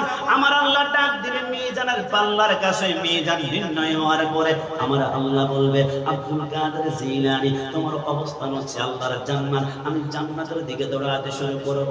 আমার ডান কদমটা আমার জান্নাতের ভিতরে যখন ঢুকতে চাইবো, হঠাৎ করে পিছন দিক থেকে আমি একটা আওয়াজ শুনতে পারবো, ইয়া আবদাল কাদের। আমি পিছনে তাকিয়ে অবাক হয়ে যাব যে কিয়ামতের ময়দানে মা সন্তানকে চিনি না, সন্তান মাকে চিনি না, আমাকে আবার কে ডাক দিয়েছে। আমি গাউসুল আজম পিছনে তাকিয়ে দেখি আমার জনম দুঃখিনী মা আমাকে ডাক দিয়েছে। আমি আব্দুল কাদের দৌড়াতে শুরু করব। মা কেন ডেকেছ? আমার মা বলে আব্দুল কাদের তোমার বিরুদ্ধে কোনো মামলা মোকদ্দমা নাই, তুমি তো জান্নাতে ঢুকে যাবা। দুনিয়াতে এমন কোনো খারাপ আচরণ করো নাই যেটার কারণে আজকে মামলা মোকদ্দমা করব। তবে আব্দুল কাদের একটা কথা তোমাকে মনে করাতে চাই, শুনবে কিনা? বলে কিসের কথা? বিশ্ববিখ্যাত কিতাব বাহজাতুল আসরার লিখেছেন নুরউদ্দিন শাহ নবী রাহমাতুল্লাহ আলাইহি, আমাদের জামিয়ার পাশে আলমগীর খানাকার নিচে গেলে সেই কিতাব কোন আপনাকে পাবেন। আমার গাউসুল আজম কাঁদতে শুরু করলাম, মা কি বলবা? মা বলে আব্দুল কাদের তুমি তো জান্নাতে চলে যাচ্ছ, তুমি অলিকুলের সম্মান, তবে আমি মা তোমাকে একটা কথা মনে করাতে চাই, শুনবে কিনা? বলে মা কিসের কথা? এরে আব্দুল কাদের তোমার কি মনে পড়ে তোমার বয়স যখন 13 বছর ছিল, আমি একদিন মা উঠানের মধ্যে ঝাড়ু দিয়ে উঠানটা ঝাড়ু দিচ্ছিলাম, আমার দুইটা স্তন নিচের দিকে একটু ঝুলে গিয়েছিল, তুমি দুধের টক সহ্য করতে না পেরে দৌড়ে এসে আমি মার বুকের দুধের একটা বোঁটা তোমার মুখের ভিতরে ঢুকিয়ে তুমি দুধ পান করতে চেয়েছিলাম, আমি তোমাকে চট করে ধাক্কা দিয়েছিলাম, মনে পড়ে কিনা? বলে মা মনে পড়ে গিয়েছে। এরে আব্দুল কাদের চট করে ধাক্কা দেওয়ার কারণে এক ফোঁটা দুধ তুমি পান করতে পারো নাই, তবে তোমার জিহ্বার মধ্যে ঠোঁটের মধ্যে এক ফোঁটা দুধ আটকে ছিল। বলে মা মনে পড়ে গিয়েছে। আব্দুল কাদের কিছুক্ষণ পরে জিহ্বাটা বের করে ওই যে ঠোঁটের মধ্যে এক ফোঁটা দুধ আটকে ছিল সেই জিহ্বা দিয়ে লেহম দিয়ে চুষণ করে করে তুমি পান করেছিলে, মনে পড়ে কিনা? বলে মনে পড়ে গিয়েছে। এবারে গাউসুল আজমের মা কান্না করতে লাগলেন, আব্দুল কাদের যাও আল্লাহর জান্নাতে যাও, কোনো অভিযোগ নাই, তবে একটা শর্ত, ওই যে ঠোঁটের মধ্যে এক ফোঁটা দুধ আটকে ছিল, ওই এক ফোঁটা দুধের হক আদায় করে তারপরে তুমি আল্লাহর জান্নাতে চলে যাও। গাউসুল আজম কাঁদতে শুরু করলো, পৃথিবীর মানুষ কসম খোদার করে বলি, আমার মা যদি জান্নাতের দরজার সামনে দাঁড়িয়ে মার এক ফোঁটা দুধের হক আদায় করার জন্য বলে আল্লাহর কসম আমি গাউসুল আজম হতে পারে, কিন্তু মার এক ফোঁটা দুধের হক আদায় করা আমার পক্ষে সম্ভব হবে না। জোরে বলে সুবহানাল্লাহ, আর জবান খুলে সুবহানাল্লাহ। আরে আমার যুবক ভাইরা করজোরে প্রার্থনা করে এই দুনিয়া মিছে একটা দুনিয়া, যতদিন পারো আব্বা আম্মার খেদমত করো, কারণ মরতেই তোমাকে হবে, এই কথার মধ্যে সন্দেহ নাই।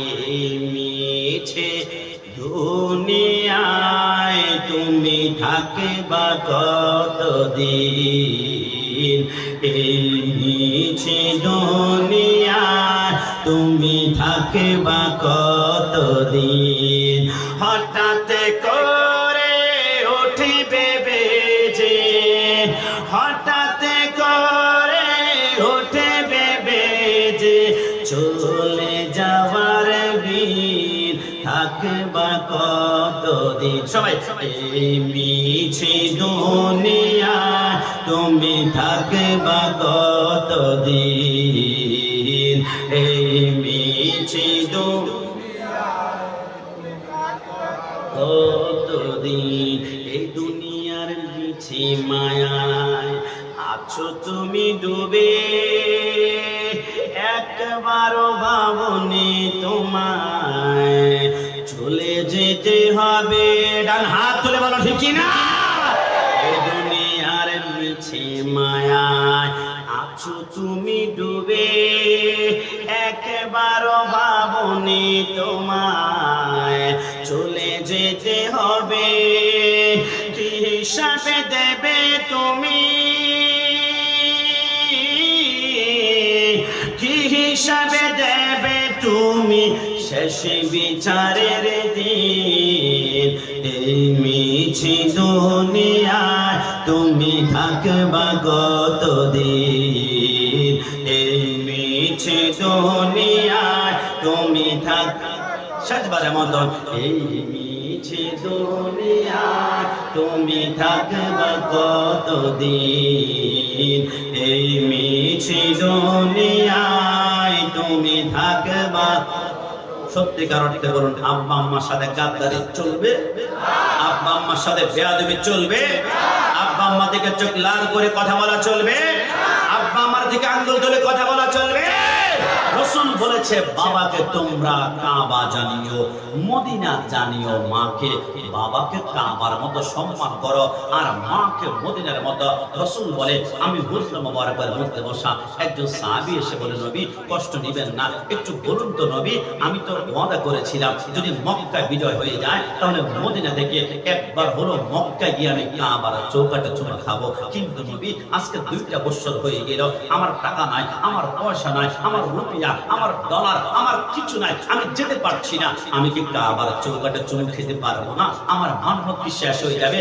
আমার নবী মুসকি হেসে বলে, এই সাহাবী সত্যিকারে বল, তোমার ঘরে কি তোমার আব্বা আম্মা আছে? নবী আছে তো। আমার নবী বলে, একটা সেকেন্ড দেরি করবা না, এইখান থেকে দৌড় দিয়ে গিয়ে আব্বা আম্মার কদমের মধ্যে 2টা ঠোঁট লাগিয়ে একটা চুমু খাও। আমি রাসূল বলে দিলাম, আব্বা আম্মার কদমে চুমু খাওয়া মানে হচ্ছে কাবার চৌকাঠে চুমু খাওয়া। ডান হাত তুলে বলো ঠিক কি না? আজকে সে আমাদের ঘরেই কাবার চৌকাঠ আছে, কিন্তু চিনলাম না। সে আব্বা আম্মার দিকে যারা গাদ্দারি করো, আমার বাড়ি কুমিল্লা, আমার বড়ুয়া থানায় একটা গ্রাম আছে, সেই গ্রাম সামনে হচ্ছে খুশবাস গ্রাম। একটা সন্তান তার মায়ের পেটের মধ্যে লাথি মেরেছিল, সেই জন্য চেয়ারম্যান সাহেব বলল তার বিচারটা আমি ভিন্নভাবে করতে চাই। বলে কেমন ভাবে? চেয়ারম্যান সাহেব বলল, সে যে তার মায়ের গর্ভের মধ্যে লাথি মেরেছে, তার মা তার জন্য 10 মাস 10 দিন কষ্ট করেছে, কষ্টটা তাকে এইভাবে বোঝাতে হবে না, একটু হার্ড ভাবে বোঝাতে হবে। বলে কেমন ভাবে? বলে একটা মায়ের পেটের ভিতরে সন্তান আর নারী বুড়ি যেগুলা মায়ের পেট থেকে প্রসবের সময় বের হয়, ওই জিনিসগুলো ওজন করার জন্য পাশে একটা হেলথ কমপ্লেক্স ছিল। জিজ্ঞেস করা হলো, একটা মায়ের পেট থেকে জন্ম দেওয়ার সময় সন্তান আর যে রক্ত বের হয় সেগুলোর ওজন কতটুকু? ডাক্তার বলল, দুনিয়ার জমিনে বিল্ডিং করার জন্য যে একটা ইট আছে, ওই একটা ইটের যতটুকু ওজন হয়, একজন মায়ের পেট থেকে সন্তান নারী বুড়ি যা বের হয় রক্ত সমস্তগুলোর ওজন আর ইটের ওজন সমান। চেয়ারম্যান সাহেব বলল, তাহলে কাজ করো, তোমার বিচার হচ্ছে তোমার মা তোমাকে 10 মাস 10 দিন গর্ভধারণ করেছে, ইটের ওজন পরিমাণ ওজন নিয়ে একটা বার কমপ্লিট দেয় নাই, চিৎকার করে নাই, পেটে ব্যথা করলে দুনিয়ার কাউকে জানাতো না। মা 2টা 3টা বাজে ওর সাথে জ্বালান দিয়ে শুধু চোখের পানি ছাড়তো। আল্লাহ গভীর রজনীতে আমার শ্বশুর ঘুমায়, আমার শাশুড়ি ঘুমায়, আমার স্বামী ঘুমায়, ও আল্লাহ পেট টনটনে ফেলে যাচ্ছে, আমার সন্তান যদি কষ্ট না হয় তো মা ইটের পরিমাণ ওজন নিয়ে তোমাকে একবার উঠ করলো না। একটা কাজ করো, তোমার শাস্তি, তোমাকে হাত পা ভাঙবো না, থাপ্পড় দিব না, কিল ঘুষি হবে না, তোমার পেটের মধ্যে একটা ইট বেঁধে দেওয়া হবে, 10 মাস 10 দিন মায়ের মতো তুমি ইট পেটের মধ্যে নিয়ে হাঁটতে হবে। এবার সন্তান বলে, এটা কি কঠিন কাজ হলো? আমি তো মাথার মধ্যে 7টা 8টা ইট নিয়ে মাঝে মাঝে এক স্থান থেকে অন্য স্থানে যায়। বলে বাঁধোই না। এবার পেটের মধ্যে ইট বাঁধা হলো, রাতের বেলায় ঘুমায়, পেট যেমন কেমন টন টন করে ব্যথা করে, চিন্তা করলো আমি তো পারবো। দ্বিতীয় জন গেল, পেট আরো ব্যথা করে, তৃতীয় দিনে এবার আর হাঁটতে পারে না, পেটটা মনে হয় নিচের দিকে চুলিয়ে পড়ে যাবে। 9 দিন পরে চিৎকার, এবার 10 দিন পরে চিৎকার করে বলতে লাগলো, আল্লাহর কসম আমার পেটে আমার পাথর বাঁধা হয় না, ইট বাঁধা হয় না, মনে হয় দুনিয়ার সমস্ত পাহাড় গুলা আমার পেটের মধ্যে বেঁধে দেওয়া হয়েছে, সহ্য করতে পারি না। ওই সন্তান চিৎকার করে করে মায়ের কদমের মধ্যে চুমা দিল। আমার নবী বলে, মার কষ্ট তো বুঝতে পারলি না, আর সব বাদে মা প্রসব করার সময় যে কষ্ট হয়েছে, ডাক্তাররা বলে কেমন কষ্ট জানো? একটা ট্যাক্সি অথবা বাসের নিচে তুমি অ্যাক্সিডেন্ট হলে তোমার 38টা হাড্ডি যদি একসাথে ভেঙে যায় যেমন কষ্ট হবে, শুধু একটা মার প্রসব বেদনার কষ্ট ছিল তার থেকে 1000 গুণ বেশি। একটু জামাত খুলে বলছে, আমি করজোরে প্রার্থনা করি, দুনিয়ার জমিনে বিসিএস ক্যাডার হতে চাও, ব্যাংকার হতে চাও, মন্ত্রী হতে চাও, এমপি হতে চাও, দুনিয়ার সবাই স্বার্থের জন্য তোমার কাছে দোয়া করবে, কিন্তু নিঃস্বার্থে 2টা মানুষ তোমাদের জন্য দোয়া করবে, একজন হচ্ছে মা, আরেকজন হচ্ছে বাবা। কোনো সন্দেহ আছে? মরে যাওয়ার পরে হুজুর, এখন আমি তো আজকে ওয়াজ শুনে বুঝতে পারলাম আব্বা আম্মার খেদমত জরুরি, কিন্তু আব্বা আম্মা তো বেঁচে নাই হুজুর, এখন আমি কি করব একটু বলুন না। আল্লাহর হাবিব বলেছে তোমার আব্বা আম্মার কবরে জিন্দেগিতে তোমার আব্বা আম্মাকে রাজি করতে যদি চাও, খুশি রাখতে চাও, তাহলে তোমার আব্বা আম্মার নিকট আত্মীয় যারা আছে, তোমার বাবার সমতুল্য যারা আছে, তোমার মার সমতুল্য যারা আত্মীয় স্বজন আছে, তোমার বাবা যাদের সাথে খোঁজ গল্প করতো, দুনিয়া থাকতে হাঁটাচলা করতো, তোমার মা যার সাথে বেশি কথা বলতো, খোঁজ গল্প করতো, ওই মহিলাকে একটু বেশি সম্মান করো, মহাব্বত করো। ওই পুরুষকে যে তোমার বাবার সাথে সম্পর্ক রাখতো, একে সম্মান করো, মহাব্বত করো, তাহলে তোমার আব্বা আম্মার খাদমত আদায় হয়ে যাবে। সুবহানাল্লাহ। আমি করজোরে প্রার্থনা করব, আরেকটি আব্বা আম্মা দুনিয়ার জমিন থেকে চলে যাওয়ার পরে আপনার আব্বা আম্মার কবরের পাশে গিয়ে কোরআন তেলাওয়াত করবেন। কারণ বিশ্ববিখ্যাত কিতাব নুসহাতুল মাজালিসের মধ্যে লেখে আব্বা আম্মার কবরের পাশে গিয়ে সন্তান যদি বিশুদ্ধ কোরআন তেলাওয়াত করতে পারে আর এক ফোঁটা চোখের পানি তার চোখ থেকে বের হয়, নবী আমার বলে সন্তানের চোখের পানিটা জমিনে পড়ার পূর্বে আব্বা আম্মার কবরটা আল্লাহ জান্নাতের বাগান বানিয়ে দেয়। সুবহানাল্লাহ।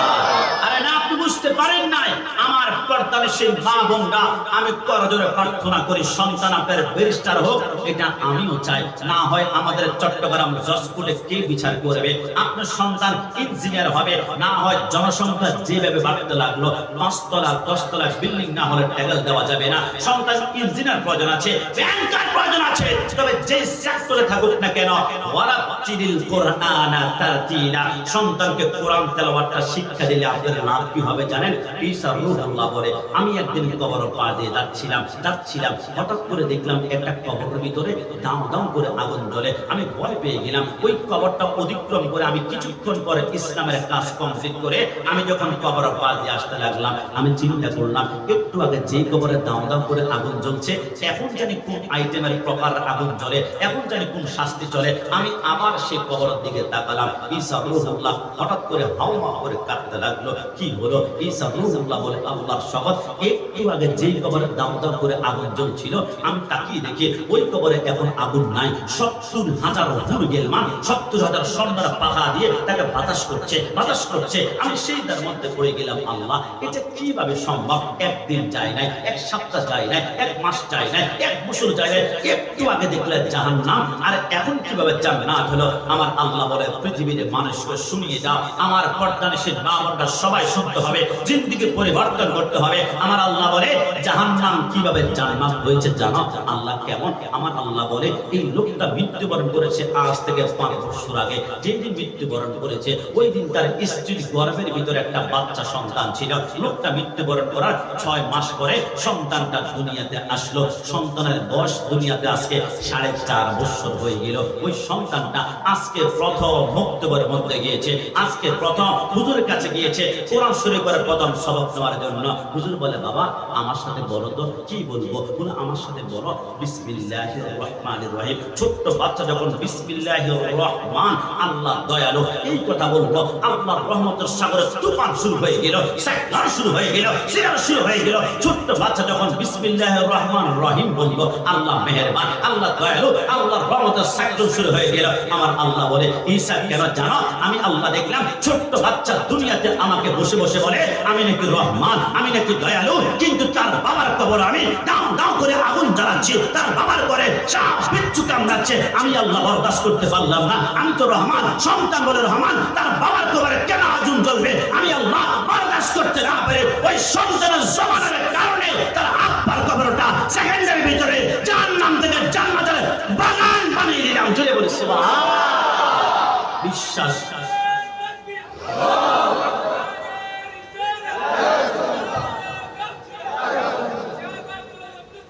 আমার বারা করজোরে প্রার্থনা করবো সন্তানগুলাকে ইংলিশ মিডিয়ামে পড়ান আমি বিরুদ্ধে আচরণ করবো না। 10,000 টাকা দেন, এত কোনো সমস্যা নাই। ইংলিশ মিডিয়ামে পড়িয়েছেন, মৃত্যুর পরে ইংলিশ শেষ হয়ে যাবে। অঙ্ক ম্যাথমেটিক্স পড়িয়েছেন, মৃত্যুর পর শেষ হবে। অ্যাকাউন্টিং পড়িয়েছেন, মৃত্যুর পরে শেষ হয়ে যাবে। কিন্তু কোরআনুল কারীমের তেলাওয়াত দুনিয়ার জমিন থেকে যাওয়ার পরে শেষ হবে না। কবর বলো, হাসর বলো, ফুলসিরাত করো, কোরআন তেলাওয়াত তোমাকে ফুলসিরাত পার করাবে, কোনো সন্দেহ আছে?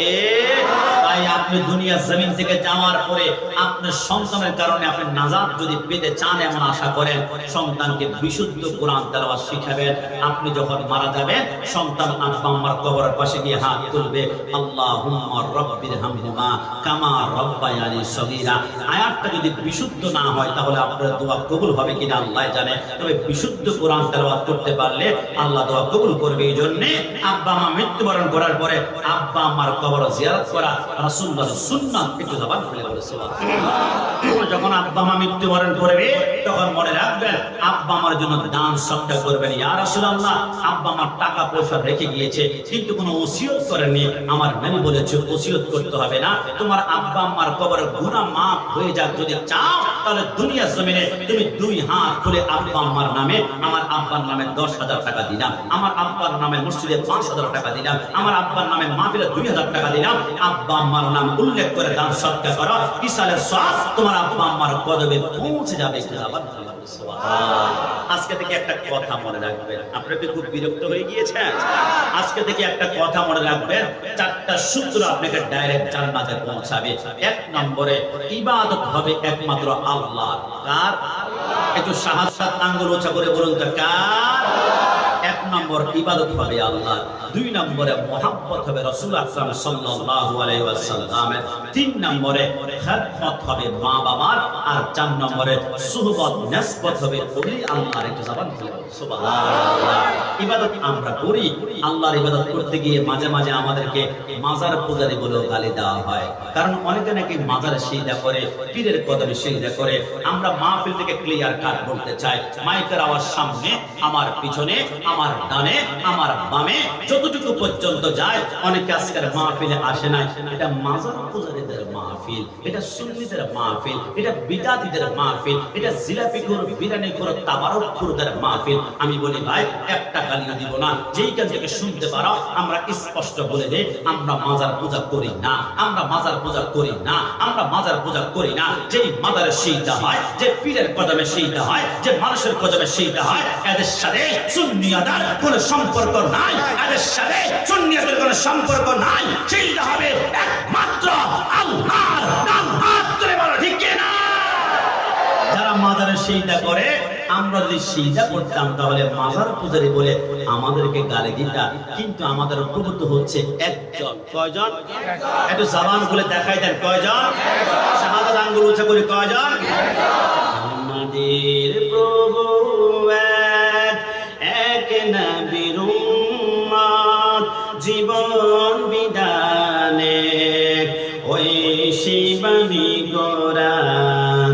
তবে কেন এক না হে মুসলমান, এক হও এক হও করিয়া আহ্বান। বাইতুল্লাহ এক, মদিনা শরীফ এক, উহুদ পাহাড় এক, বদরের মাঠ এক। একটা তো জীবন আর মরণ তো একটাই, একসাথে মিলে মিশে একটাই প্রাণ। তবে কেন এক না হে মুসলমান, এক হও এক হও করিয়া আহ্বান। আমাদের প্রভু এক। কজন কজন কজন? আমরা মাজার পূজা করি না, আমরা মাজার জিয়ারত করি। একটু জবান খুলে বলো সুবহানাল্লাহ। একটু পানি খাই না? আচ্ছা, তো আমি খাই। তাহেরি সাহেবকে খাওয়াই কি পানি খাই বলছি বলে ভাই না হাসে কেন জানেন? ওই যে তাহেরি সাহেব বলছিল চা খাই, আমি বলছি পানি খাই, মিলে গিয়েছে তো সুর, এই জন্য হাসছি আর কি। তাহেরি সাহেবকে আপনারা কি কিরকম ভাবেন জানেন? আমি মন থেকে ভালোবাসি, কারণ যার হৃদয়ে এশকে মুস্তাফা থাকবে, নুরুল ইসলাম ফারুক রাহমাতুল্লাহ আলাইহি বলেছে, সে রাস্তার মুচি হলো তাকে আমি আর কলিজার সাথে টান দিব। আর যার সাথে রাসূলের দুশমনী, বাংলার প্রধানমন্ত্রী, ভারতের প্রধানমন্ত্রী, রাশিয়ার প্রধানমন্ত্রী, ইউক্রেনের প্রধানমন্ত্রী, তাদের অবস্থান হচ্ছে আমাদের জুতার নিচে। কারণ দুনিয়ার রক্তের সম্পর্কের চাইতে একটা দামি সম্পর্ক সৃষ্টি জগতে আছে, যেটা দুনিয়া নয়, শুধু কবরে আপনার সাথে থাকবে, হাসরে থাকবে, ফুলসিরাত থাকবে, জান্নাতের চৌকাঠে থাকবে। রক্তের সম্পর্কের চাইতো আরো দামি সম্পর্কের নাম হচ্ছে ইমানি সম্পর্ক। নাম হাত তুলে বলা ঠিক কিনা? কারণ আমরা বিভিন্ন জায়গায় বলেছি স্পষ্ট কথা, শিয়ারা বিক্রি হয়েছে ইরানের টাকার কাছে, ওহাবি বিক্রি হয়েছে সৌদি রিয়ালের কাছে, আর আহলে হাদিস বিক্রি হয়েছে ইসরায়েলি ডলার কাছে, আর সুন্নিরা বিক্রি হয়েছে মদিনাওয়ালা নবীর কাছে। নাম হাত তুলে বলা ঠিক কিনা? নবীর কাছে যারা বিক্রি হয়ে যায় এদেরকে কেউ আর কিনতে পারে না। আর সেই জন্য জন্ম আমার নবীর যুগে হলে কেমন হতো, নবীকে পাইনি, নবীর 41তম আওলাদ কিন্তু আমরা পেয়েছি, যার চেহারার দিকে তাকালে চোখের পানি ঝরে। এরকম হাজারো লক্ষ পাওয়ার লাইট যখন লাগাবেন, ওই আওলাদ রাসূল যখন আসবে, ওই লাইটের দিকে মানুষের নজর আর যায় না। কারণ তেরে নসলে পাক মে হে বাচ্চা বাচ্চা নূরে কা তু হে আইনে নূর তেরা সব সরানা নূরে কা। জাম গাছের দাম ধরবে, কাঁঠাল গাছে কাঁঠাল ধরবে, আম গাছে আম ধরবে, তো রসুল তো নূরের গাছ। ওই রসুল থেকে যারা বংশ আসবে এরা হচ্ছে নূর, এরা হচ্ছে নূর। আমাদের চট্টগ্রামে 85-80 লক্ষ আশিক রসুল একসাথে হয়েছিল। ওই চেহারা মেকআপ করার দরকার পড়ে নাই, ওই চেহারা বিউটি পার্লার করে দেখার দরকার নাই। শুধু একটা চেহারা এক নজর দেখার জন্য 85 লক্ষ মানুষ এসেছিল। কারণ তারা সত্যিকার আওলাদ রাসূল, এই আওলাদ রাসূলের জন্য আমার জান যাবে, আমার প্রাণ যাবে। আমার মার বিরুদ্ধে কথা বলো, আমি প্রতিবাদ করবো না। আমার বাবাকে গালি দাও, প্রতিবাদ করবো না। আমাকে গালি দাও, আমি প্রতিবাদ করবো না। আজকের মাহফিলের সভাপতিকে গালি দাও, নিজেকে কন্ট্রোল করবো, কিন্তু রসুলের বিরুদ্ধে, রসুলের আওলাদের বিরুদ্ধে চিপ বানাবে, চিপ বানিয়ে ছিঁড়ে ফেলা হবে। কারণ ইমানি সম্পর্ক রক্তের চাইতে দামি। কোন রকমের সন্দেহ আছে? জামান সন্দেহ আছে? ইবাদত হবে আল্লাহ।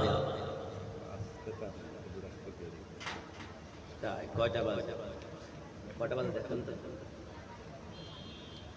12:16। আমি কি আরো 10-15 মিনিট আলোচনা করলে আপনার কষ্ট পেয়ে যাবে? তাহলে আমি ছোট্ট করে দীর্ঘ বলে, ইবাদত হবে একমাত্র আল্লাহ। আমরা মাজার পূজা করি না, মাজার জিয়ারত বিশ্বাস করি না। আমি জানি আশেপাশে এলাকা চরমনার ভাইরা আছে, হেফাজতের ভাইরা আছে, জামাত ইসলামী আছে, আহলে হাদিস আছে। কাউকে নিয়ে গালাগালি করার প্রশ্ন আমার নাই।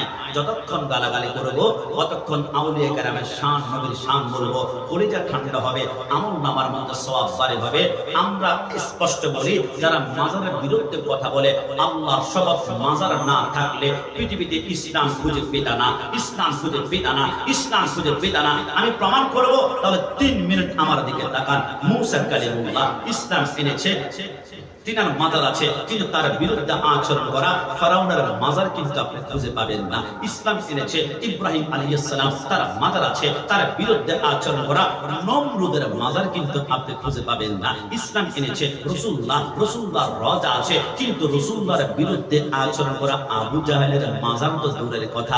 আমি উমরাতে যখন গিয়েছিলাম, 7 বার সাফা মারওয়া শেষ করে যেখান দিয়ে বের হয়, এইখানে আবু জাহেলের বাড়ি। আমার দোস্তকে বললাম, ওর বাড়ি দেখতে খুব আমার ইচ্ছে হলো। দোস্ত, বাড়ির মধ্যে এখন 297টা টয়লেট আছে, বাড়ি কিন্তু এখন আর নাই। আমি বললাম, তো কি করা যায়? বলে, একটু প্রস্রাব করে আসি। আমি বললাম, প্রস্রাব করার স্পিডটা আমার ভিতরে নাই। বলে, চেষ্টা করো না, 2-1 ফটো ফেলা যায় কিনা, অন্তত পক্ষে কিয়ামতের ময়দানে বলবো ঘৃণায় লজ্জায় আবু জাহেলের বাড়ি প্রস্রাব করেছে। রাসূল ইসলাম এনেছে, রাসূলের রওজা আছে, কিন্তু আবু জাহেলের মাজার খুঁজে পাওয়া যাবে না। ইসলাম এনেছে ইমাম হুসাইন, তার মাজার আছে, তার বিরুদ্ধে আচরণ করা ইয়াজিদের মাজার খুঁজে পাওয়া যাবে না। ইসলাম এনেছে হিন্দুস্তানের খাজা গরিবে নেওয়াজ, তার মাজার আছে, তার বিরুদ্ধে আচরণ করা পিতৃরাজার মাজার খুঁজে পাওয়া যাবে না। ইসলাম এনেছে বাংলাদেশ শাহজালাল রাহমাতুল্লাহ আলাইহি, তার মাজার আছে, তার বিরুদ্ধে আচরণ করা গুরু গোবিন্দের মাজার খুঁজে পাবেন না। ইসলাম এনেছে আমার শাহ ফরিদুল্লাহ শাহ, মুহসিন আউলিয়া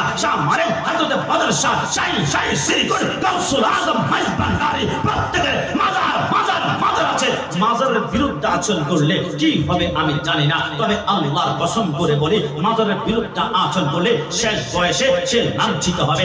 আপনাদের কি মনে পড়ে না, আজ থেকে 20 বছর আগে চট্টগ্রাম প্যারেড ময়দানে দাঁড়িয়ে এক মাওলানা বলেছিল আমাদের সাথে কি মশা কামড়ায়, মশারি কেন টাঙিয়েছে? ওই লোকটা চট্টগ্রাম প্যারেড ময়দানে দাঁড়িয়েছে মিলাদুন নবী হিন্দুদের জন্মাষ্টমীর চাইতে আরো খারাপ। আমরা মৃত্যুর অপেক্ষা করছিলাম, তার মৃত্যু কত ভয়ঙ্কর হয়। কারণ কোরআন কি বলে, আমি গোলাম রাব্বানি তার বিরুদ্ধে বললে আমাকে আজকে আপনি বলেন সমালোচক জীবৎকারী, কিন্তু কোরআন বলে ইন্নাল্লাযীনা ইউযুনাল্লাহা ওয়া রাসূলাহু লা'নাহুল্লাহু ফিদ দুনিয়া ওয়াল আখিরাহ। যারা আল্লাহ রাসূলের সাথে গাদ্দারি করে আর দুনিয়াতে লাঞ্ছিত লাঞ্ছিত লাঞ্ছিত হবে।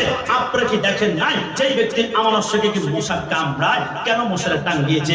ওই লোকের মৃত্যু কি দেখেন নাই? যাকে কোরআনের পাখি বলেছিল মৃত্যুর পরে পেটটা আস্তে আস্তে করে ফুলে যায়, চেহারা নষ্ট হয়ে যায়। কোরআনের পাখির ভক্তরা বলেছিল একটা নজরকে চেহারা দেখা যায় না, বলে লা মুমকিন সম্ভব নয়, লা মুমকিন সম্ভব নয়। কিরে 30 বছরের কোরআনের তাফসীর করেছে, চেহারা কেন দেখাচ্ছ না? আমরা সুন্নিতে তো চেহারা কোনোদিন গোপন করি না। ইমামে আহলে সুন্নাহ আল্লামা নুরুল ইসলাম হাশিমি রাহমাতুল্লাহ আলাইহি মৃত্যুবরণ করেছে সকাল 8টা থেকে সন্ধ্যা 8টা পর্যন্ত। 2.5 লক্ষ মানুষকে আমরা লাইন ধরে ধরে আমরা চাপ দেখিয়েছি। আল্লামা জালালউদ্দিন আল কাদরি মৃত্যুবরণ করেছে জামিয়ার মাঠ জমিয়তুল ফালাহ, লক্ষ লক্ষ মানুষকে চেহারা দেখিয়েছে। শারে মিল্লাত নবী শাহবুজ মৃত্যুবরণ করেছে জামের গম্বুজের নিচে তার চেহারা দেখিয়েছে। সুন্নিরা চেহারা গোপন করে না একটা কারণে, কারণ রাসূলকে যারা নূর মেনেছে মৃত্যুর পরে এদের চেহারা নূরানি। দেখে নাও এদের চেহারা নূরানি না। আর সরকারে মদিনাকে যারা মাটি বলেছে মিলাদুন নবী থেকে হিন্দুস্তান জন্মাষ্টমীর সাথে তুলনা করেছে, খোদার কসম মরবে না,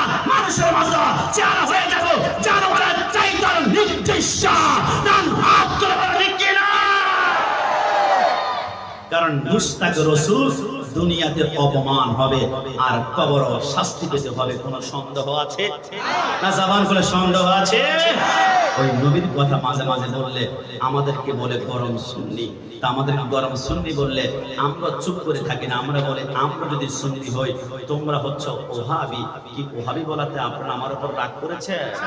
আমাদের তাহের হিসাবে একটা ডায়লগ বলেছিল আমি তো বালানা বালা লইয়া খাইকো। তো আমি মাঝে মাঝে বলি ওহাবি বালানা সুন্নি হইয়া খাইকো। বলে ঠিক কিনা?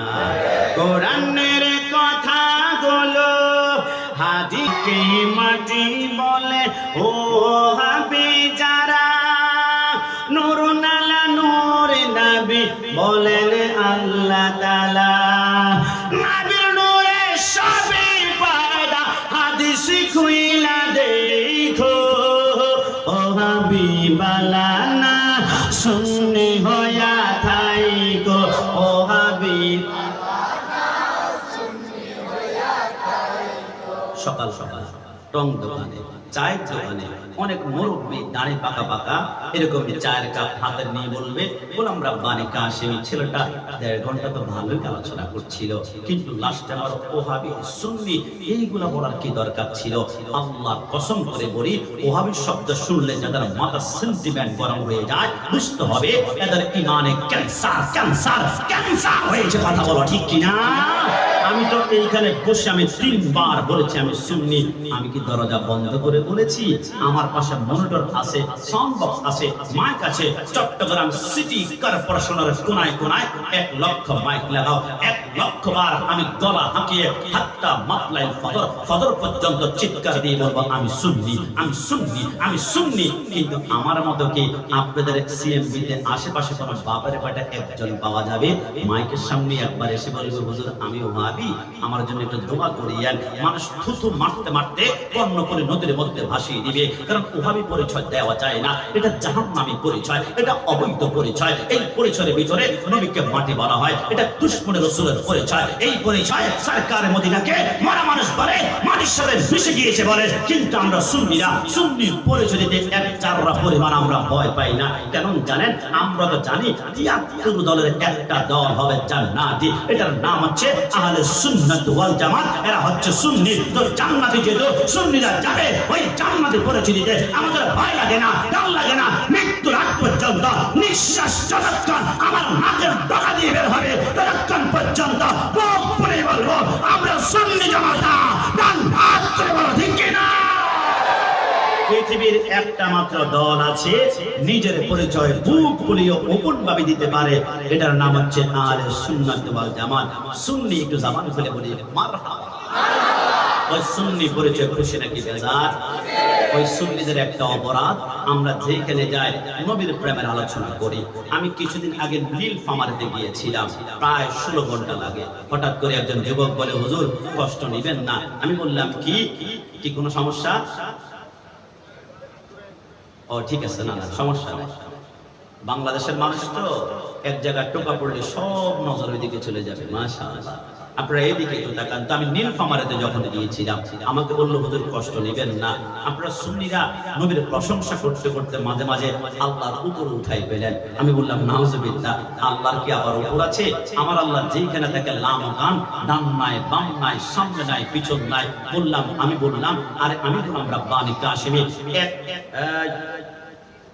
যে কথা বলবে তাবারক ক্যান্সেল। তাবারক খুব দারুণ হয়েছে আজকে মাশাআল্লাহ। গরু না গরু বিফ। ও সরকারে মদিনার মুহাব্বতে আমরা চট্টগ্রামের মানুষ তাবারকের মধ্যে আবার খুব এক্সপার্ট মাশাআল্লাহ। আমাদের উত্তরবঙ্গে গেলে তাবারক পাওয়াটা খুব দুষ্কর ব্যাপার হয়ে যায়, কিন্তু চট্টগ্রামের মানুষকে আল্লাহ মন দিয়েছে, দম দিয়েছে, দৌলত দিয়েছে। সবাই একটু আল্লাহ আরো দম দৌলত বৃদ্ধি করে দিক। সবাই জবান খুলে একবার বলি মারহাবা।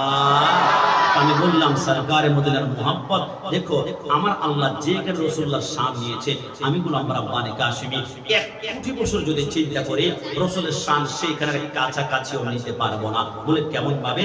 আমি বললাম আমার সাথে কল্পনা করো, আমার আল্লাহ সূরা রহমান ইরশাদ করেছে, কুল্লু মান আলাইহা ফান ওয়া ইয়াবকা ওয়াজহু রাব্বিকা যুল জালাল ওয়াল ইকরাম। আমার আল্লাহ বলে কিয়ামতের ময়দান যখন হয়ে যাবে কেমন হবে জানেন? একটু কল্পনা করুন, আমার কথা নয়, কুরআন আপনাদেরকে কল্পনা দিচ্ছে। ইদাস সামাউ ফাতারাত ওয়া ইদাল কাওয়াকিবু তাসারাত ওয়া ইদাল বিহারু ফুজ্জিরাত ওয়া ইদাল কুবুরু বুসিরাত। কিয়ামতের ময়দান আল্লাহ কোরআনে বর্ণনা করে ওই দিন আসমানগুলো সম্পূর্ণ ভেঙে ভেঙে চুরমার হয়ে যাবে। রাঙ্গামাটি, খাগড়াছড়ি, বান্দরবন, এভারেস্টের পাহাড়গুলো দেখি, আর রাঙ্গামাটিতে তাজিংডং নামে একটা পাহাড় আছে যেটা বাংলাদেশের সবচেয়ে বড় পাহাড়। ওই পাহাড়গুলো দেখলে চিন্তা করি কিভাবে কিয়ামতের ময়দানে ভাঙবে। কিন্তু আল্লাহর শপথ, কিয়ামতের দিন ওই পাহাড়গুলো তুলা যেমন উড়ে না, তুলার মতো উড়তে শুরু করবে। আমাদের সাইক্লোন সিলের হলে পতেঙ্গা কক্সবাজারে আপনারা মাঝে মাঝে গেলে দেখবেন মনে হয় পানির নিচ থেকে এমন ভাবে পানি বের হবে চট্টগ্রাম তলিয়ে ফেলবে। কিন্তু কিয়ামতের ময়দানে পানির নিচ থেকে পানি উঠবে না, পানির নিচ থেকে শুধু আগুনের লাভা বের হবে, আগুন বের হবে, আগুনের লাভা বের হবে। ওয়াইদাল কুবুর বুসিরাত, মানুষগুলা পতঙ্গের মতো দৌড়াদৌড়ি করবে, একজনের পরন জাররা পরিমাণ কোনো কাপড় থাকবে না, উলুঙ্গা উলুঙ্গা উলুঙ্গা। কিন্তু আল্লাহর ইজ্জতের কসম, একজনের লজ্জাস্থানের দিকে আরেকজন তাকানোর বিন্দু মাত্র সাহস করতে পারবে না, পারবে না, পারবে না। তামাম দুনিয়া যখন একদম নাস্তানাবুদ হয়ে যাবে, খুব খেয়াল করবেন। আমার আল্লাহ বলে কি আজরাইল এখন কে রে আছে? আজরাইল বলে আল্লাহ কেউ তো নাই, সব তামা হয়ে গিয়েছে। আমার আল্লাহ বলে তারপরে বলো না কে আছে? আজরাইল বলে আল্লাহ আপনি আছেন আর আমি আজরাইল আছি। আমার আল্লাহ বলে কি রে আজরাইল কেউ যেহেতু নাই তাহলে তুমি থাকবা কেন? মুত ইয়া আজরাইল, সারা জীবন মা থেকে সন্তান নিয়েছ, সন্তান থেকে মা নিয়েছ, স্বামী থেকে স্ত্রী নিয়েছ, স্ত্রী থেকে স্বামী নিয়েছ। এই মুহূর্তে তোমার নিজের রূহটা তোমাকে নিজে কবজ করতে হবে। আজরাইল যখন নিজের রূহটা নিজে কবজ শুরু করবে, মাকামে নবুয়তের মধ্যে রেখে আজরাইল এত জোরে একটা চিৎকার মারবে, গোটা জমিনটা 3 বার থরথর থরথর থরথর করে কাঁপবে। আমার আল্লাহ বলে কি আজরাইল কি হলো? আজরাইল বলে আল্লাহ মুখের কষ্ট যে এত যদি আমি জানতাম জীবনে মানুষের রূহ কবজ করার দায়িত্ব হাতে নিতাম না আল্লাহ, নিতাম না আল্লাহ, নিতাম না আল্লাহ। আজরাইল কেমন কে? ওগো আল্লাহ, একটা জ্যান্ত ছাগলকে 2টা পা উপরের দিকে বেঁধে যদি জ্যান্ত অবস্থায় শরীর থেকে ব্লেড দিয়ে টুকে টুকে চামড়া ছুলে ফেলা হয়, খুলে ফেলা হয়, ছিঁড়ে ফেলা হয়, যেমন কষ্ট হবে তার থেকে আরো 700 গুণ বেশি কষ্ট হচ্ছে মওতের কষ্ট, মওতের কষ্ট। আজরাইল যখন মৃত্যুবরণ করবে এবার শুধু থাকবে ইল্লাল্লাহ, শুধু ইল্লাল্লাহ, শুধু ইল্লাল্লাহ। দ্বিতীয় সিংহায় ফুৎকার দিলে আল্লাহ ছাড়া যখন কেউ নাই, আল্লাহকে জিজ্ঞেস করে আল্লাহ করজোরে প্রার্থনা, আল্লাহ আপনি ছাড়া দ্বিতীয় কেউ নাই, তাহলে আপনার জিকির কি এখন বন্ধ? আমার আল্লাহ বলে হ্যাঁ। দ্বিতীয় সিংহায় ফুৎকার দিলে যখন কেউ থাকবে না, আমার জিকির বন্ধ। আমার জিকির বন্ধ। আল্লাহ আপনার জিকির আপনি বন্ধ করেছেন, আমাদের শক্তি প্রয়োগ করার কিছু না, কিন্তু আল্লাহ একটু জানতে চায় আমাদের সিয়ামের ভাড়া, আমাদের চট্টগ্রামের ভাড়া, আল্লাহ আপনার জিকির যদি বন্ধ হয়েছে, আপনার বন্ধুর ব্যাপারে যে আপনি বলেছেন ওয়ারাফা'না লাকা যিকরা, রাসূলের শান নাকি এত উপর উঠিয়েছেন, কেউ কখনো বন্ধই করতে পারবে না, পারবে না, পারবে না। তো আল্লাহ আপনার জিকির যেহেতু বন্ধ, আপনার বন্ধু জিকিরও মনে হয় বন্ধ। আমার আল্লাহ বলে খবরদার, জিকিরটা টেনে ছেড়ে ফেলা হবে। আমার জিকির বন্ধ হয়েছে, কিন্তু আমার বন্ধু জিকির বন্ধ হবে না। আমার জিকির বন্ধ হয়েছে, আমার বন্ধু জিকির বন্ধ হতে দিব না। আল্লাহ বুঝলাম না, আপনার জিকির করার জন্য তো কেউ নাই, তো আপনার বন্ধু জিকির কে করবে? আমার আল্লাহ বলে, আমি না কোরআনে বলেছিলাম সাল্লু আলাইহি ওয়া সাল্লিমু তাসলিমা, তাম দুনিয়াতে আমার জিকির করার জন্য কেউ নাই। ওই মুহূর্তে আমার বন্ধুর উপরে দুরূদ শরীফ পড়ার জন্য আমি স্বয়ং আল্লাহ জিকিরে বলি সুবহান। যেখানে আল্লাহ নিজের জিকির বন্ধ করে তার বন্ধুর জিকির বন্ধ করতে দেন না, সেইখানে আমেরিকার প্রেসিডেন্ট জো বাইডেন, রাশিয়ার প্রেসিডেন্ট ভ্লাদিমির পুতিন আর ভারতের প্রধানমন্ত্রী নরেন্দ্র মোদী গোটা পৃথিবী চেষ্টা করলো আমার নবীর শান কোনদিন বন্ধ করতে পারবে না। জবান খুলে বলেন পারবে? যুবক আমার, পর্দানিশীন মা বললেন, মাঝে মাঝে আমার অনেক যুবক ভাইরা প্রশ্ন করে, হুজুর কষ্ট নেবেন না, একটু বলুন না, চট্টগ্রাম মানুষেরা মিলাদুন নবী পালন করে, আপনারা বিরিয়ানি খান, আপনারা তাবারক খান, আপনারা শরবত খান, ছোট্ট ছোট্ট বাচ্চাকে আপনারা চকলেট বিতরণ করেন, হুজুর একটু বলবেন কি 12 রবিউল আউয়াল রাসূল দুনিয়াতে আগমন করেছে, বুঝতে পারলাম, মিলাদুন নবী উদযাপন করেন, কিন্তু হুজুর আমার তো বুঝে আসে না, 12 রবিউল আউয়াল রাসূল দুনিয়ার জমিন থেকে পর্দা গমন করেছে, তার কথা অনুযায়ী মৃত্যুবরণ করেছে, তাহলে একটু শোক পালন করা দরকার ছিল। রাসূল যদি 12 রবিউল আউয়াল দুনিয়ার জমিন থেকে ইন্তেকাল করেছে, একটু শোক পালন করা দরকার ছিল। আমি বললাম, আরে বোকা, তোমার ঈমানের ভিতরে ক্যান্সার হয়েছে, তুমি মনে করেছো নবী আমার মরে গিয়েছে। নবী তো আমার মরা নয়, নবী আমার জিন্দা নবী। ডান হাত তুলে বলো ঠিক কি না? আল্লাহর নবী সরকারে মদিনার পাশে আজরাইল বলে, আসসালাতু ওয়াসসালামু আলাইকা ইয়া রাসূলুল্লাহ। আমার নবী বলে, যদি আজরাইল রূহ কবজ করবে, আজরাইল বলে, নবী দুনিয়ার কারো কাছে আমি পারমিশন চাই না, কিন্তু আপনার পারমিশন ছাড়া আপনার একটা পশম যদি আমি আঘাত করে, আমাকে আল্লাহ ইবলীসের মতো ধ্বংস করে দিব। আমার নবী বলে, আজরাইল তাহলে আমার রূহটা কবজ করা শুরু করো, আকীদা আজকেই পরিবর্তন করতে হবে। নবীকে যারা মরা বলো, নবী জিন্দা নবী মানতে চাও না, আল্লাহর কোরআনে আইন সুন্দর করে বুঝিয়ে দিয়েছে। আমার সরকারে মদিনা সাল্লাল্লাহু আলাইহি ওয়াসাল্লামের রূহ কবজ করার জন্য আজরাইল যখন ডান হাত দিয়ে রাসূলুল্লাহর রূহটা কবজ করলো, আল্লাহর শপথ করে বলে, আজরাইল বলে, আমার রাসূলুল্লাহর রূহটা আমার ডান হাতে নেওয়ার পরে আমার ডান হাতটা থরথর করে কাঁপতে শুরু করলো। কিন্তু আজরাইল কি হয়েছে? আজরাইল বলে, রাসূলুল্লাহর রূহের নূরের তাজাল্লি আমার ডান হাতে আমি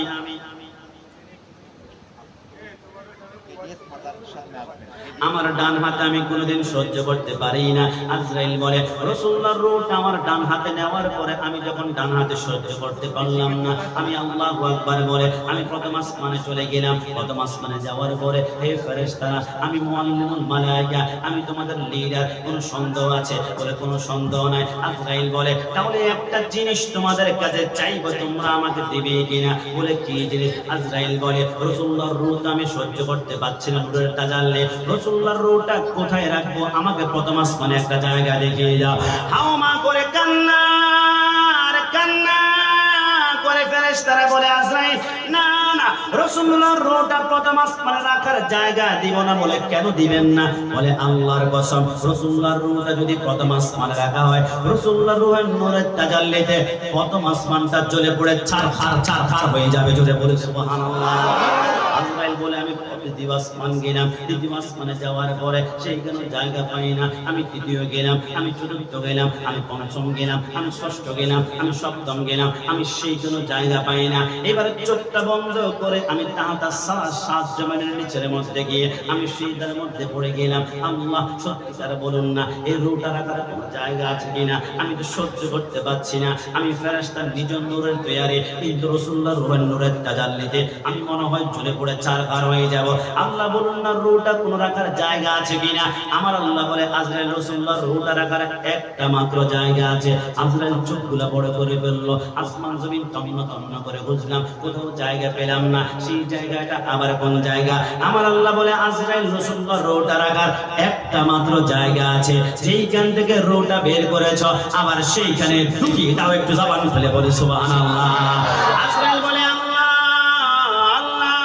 যদি সেই রূহটা সেইখানে ঢুকিয়ে দেয় ওই নবী তো জিন্দা হয়ে যাবেন। আমার আল্লাহ বলেন নবী তো আমার মরা নয়, আমার নবী জিন্দা নবী। তাহলে আল্লাহ রূহখানে কবজ করিয়েছেন। আমার আল্লাহ বলে আমি পবিত্র কোরআনে বলেছিলাম কুল্লু নাফসিন যায়িকাতুল মাউত, যে জন্ম গ্রহণ করবে মৃত্যুর স্বাদ তাকে গ্রহণ করতে হবে। এখন রাসূল যেহেতু জন্ম গ্রহণ করেছে, কিছুক্ষণের জন্য যদি মৃত্যু আমি না দেই আমার কোরআন তো মিথ্যা হয়ে যাবে। এই মাত্র রাসূলুল্লাহকে কিছুক্ষণের জন্য মৃত্যু দিয়ে আমার কোরআনকে আমি সত্যায়িত করে নিলাম। কিন্তু নবী আমার মরা নয়, নবী আমার জিন্দা নবী। জুড়ে বলে সুবহানাল্লাহ।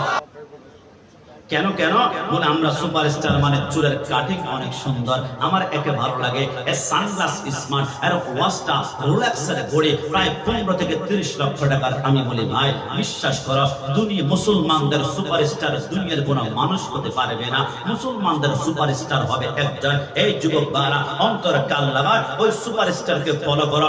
দুনিয়াতে মানুষ তোমাকে সম্মানিত করবে, কবরটা দুনিয়া থেকে আরো লম্বা প্রশস্ত হয়ে যাবে। আর হাসর কিয়ামতের ময়দানে চোখের পলকে ফুলসরাত হবে। মুসলমানদের সুপারস্টার হচ্ছে একজন। লাকাদ কানা লাকুম ফি রাসূলিল্লাহি উসওয়াতুন হাসানাহ, তিনি হচ্ছেন মদিনাওয়ালার নবী। চিৎকার মেরে বলুন সুবহানাল্লাহ। আপনারা দেখুন, কষ্ট নেবেন না। আপনারা কাকে সুপারস্টার মনে করছেন? বাংলাদেশে একজন সুপারস্টার নাকি আছে, 2টা বিবাহ করেছে, 2টা বাচ্চা আছে। মিডিয়ার সামনে এসে বলে বাচ্চা আমার, তবে সুপারস্টার বলেন স্ত্রী কিন্তু আমার না। এটা কেমন কথা? পৃথিবীর জমিনে 2টা বিবাহ করলে একজন সুপারস্টার এত কলঙ্ক, এত কলঙ্ক। কিন্তু আল্লাহর কসম নবী আমার 11টা বিবাহ মুবারক করেছেন। একজন স্ত্রী রাসূলুল্লাহর বিরুদ্ধে জীবনে কোনোদিন একটা কমপ্লেইন পর্যন্ত দেয় নাই, একটা অভিযোগ দেয় নাই, একটা মামলা দেয় নাই। আমি আপনাদেরকে বুঝাতে হলে একটা হাদিস মুবারক শোনাতে হবে। বিশ্ববিখ্যাত কিতাব শামালে তিরমিজির মধ্যে লেখে একদিন রাসূলুল্লাহ হুজরা মুবারকের মধ্যে বসা 4 জন স্ত্রী এসে একটা গায়ে বলে নবী এই 4 জনের ভিতরে কাকে বেশি ভালোবাসেন একটু বলুন না। আমার নবী চিন্তা করলো, আমি যদি বলি একে বেশি ভালোবাসি বাকি 3 জন কষ্ট পাবে, মধ্যখান ভালোবাসি বাকি 3 জন কষ্ট পাবে। আমি রাসূলকে কষ্ট দেওয়ার জন্য পৃথিবীতে আসি নাই। লাকাদ জাআকুম রাসূলুম মিন আনফুসিকুম আজিজুন আলাইহি মা আনিতুম হারিসুন আলাইকুম বিল মুমিনিনা রাউফুর রহিম। আমি কাঁদতে এসেছি, আমি কাঁদাই না। তাই তো সোনার মদিনায় যান, অন্তরে কান্তা লাগান। এখনো রাসূল কাঁদছে আপনার জন্য। রাব্বি হাবলি উম্মতি, রাব্বি হাবলি উম্মতি। আমার নবী বলে আমি কষ্ট দিতে পারবো না। হে 4 জন স্ত্রী, আমি কাকে বেশি ভালোবাসি? কেউ যাতে করে কোনো কথা না বলে। এই ছোট্ট বাচ্চা, এই গুলি। 4 জন স্ত্রী এবার বলল আমার রাসূল বলে আমি কাকে বেশি ভালোবাসি আজকে এই মুহূর্তে বলবো না, আগামীকাল সকালে ফজর নামাজের পরে তোমরা 4 জন আসবে। রাসূলের সুন্নাত আপনার ঘরে ঢুকান, আল্লাহর কসম ঘরটা জান্নাতে হবে। এবার 4 জন স্ত্রী ঘরের মধ্যে গেল। রাতের বেলায় কোনো মতে ঘুম আসে না। রাসূল কাকে বেশি ভালোবাসে? রাসূল কাকে বেশি ভালোবাসে? ডান থেকে বাম, বাম থেকে বামে শুধু গোড়াগড়ি করে। হঠাৎ করে রাসূল গভীর রজনীতে প্রথম একজন স্ত্রী ঘরে ঢুকলেন। ঢুকার পরে বলল হে আমার প্রিয়তমা, ডান হাতের তালুটা খুলো তো। যখন খুললো তার হাতের মধ্যে 2টা খেজুরের দানা দেওয়ার পরে বলল আমি যে তোমার হাতে 2টা খেজুরের দানা দিয়েছি কেউ যাতে করে না জানে আল্লাহ, আমি রাসূল আর তুমি। বলে ইনশাআল্লাহ। এবার 2 নম্বর স্ত্রী ঘরে ঢুকলেন। যাওয়ার পরে দরজা বন্ধ করে তার হাতের মধ্যে 2টা খেজুরের দানা দিলেন। দেওয়ার পরে বলল কেউ যাতে করে না জানে আল্লাহ, রাসূল আর তুমি ইনশাআল্লাহ। 3 নম্বর স্ত্রী ঘরে গেলেন। তার হাতে 2টা খেজুরের দানা দিলেন, তার হাতে 2টা খেজুরের দানা দিলেন, তার হাতে 2টা খেজুরের দানা দিলেন। তামাম দুনিয়ায় এবার সবাই কাঁদতে লাগলো। রাতের বেলায় এবার রাসূল 4 নম্বর স্ত্রীর ঘরে গিয়ে তার হাতে 2টা খেজুরের দানা দিলেন।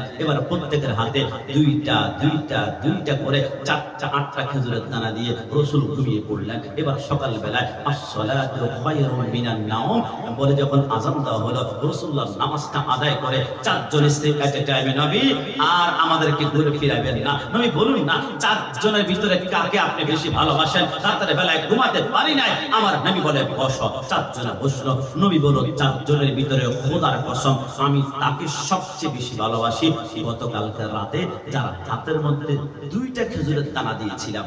সুবহানাল্লাহ। দানার জন মুস্কি মুস্কি হাসে, নবী তো আমাকে বেশি ভালোবাসে, নবী আমাকে 2টা খেজুরের দানা দিয়েছে, তবে কাউকে বলা যাবে না। মুক্তখানের জন মুস্কি মুস্কি হাসে, নবী তো আমাকে 2টা খেজুরের দানা দিয়েছে, নবী আমাকে বেশি ভালোবাসে, কাউকে বলা যাবে না। বাবার জন মুস্কি মুস্কি হাসে, নবী তো আমাকে 2টা খেজুরের দানা দিয়েছে, আমাকে ভালোবাসে, বলা যাবে না। চারজন চারদিকের দিকে তাকায় আর মুস্কি মুস্কি হাসে, আর ভিতরে ভিতরে বলে আমাকে বেশি ভালোবাসে, আমাকে বেশি, আমাকে বেশি। চারজনে একটা টাইমে রাসূলুল্লাহর দিকে তাকিয়ে 4টা মুস্কি হেসে দিয়ে একটা টাইমে রাসূলুল্লাহর কপালে 4টা চুমু খেয়েছিল। আর এটাই হচ্ছে মুসলমানদের একমাত্র সুপারস্টার মদিনাওয়ালা নবী। ডান হাত করে বলো ঠিক কি না? তুমি কাকে সুপারস্টার মনে করছো? না, রাসূলের সুন্নাত আপনার ঘরে ঢুকান, কসম খোদার আপনার ঘরে BMW নাই, কিচ্ছু হবে না।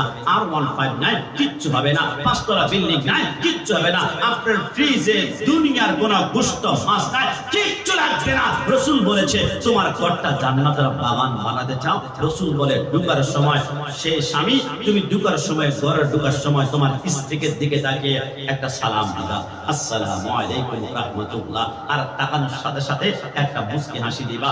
আমার ঘর থেকে বের হওয়ার সময় তোমার স্ত্রীর দিকে তাকিয়ে একটা মুস্কি হাসি দিয়ে একটা সালাম দিয়ে বের হবা। আমি রাসূল ওয়াদা করলাম তুমি যদি সালাম আমার সুন্নাত, মুস্কি হাসি আমার সুন্নাত, ঢুকার সময় 2টা সুন্নাত ব্যবহার করেছ আর বের হওয়ার সময় 2টা সুন্নাত ব্যবহার করেছ, আমি রাসূল গ্যারান্টি দিলাম তোমার ঘরে শান্তির জিম্মাদার আমি রাসূল হয়ে গেলাম।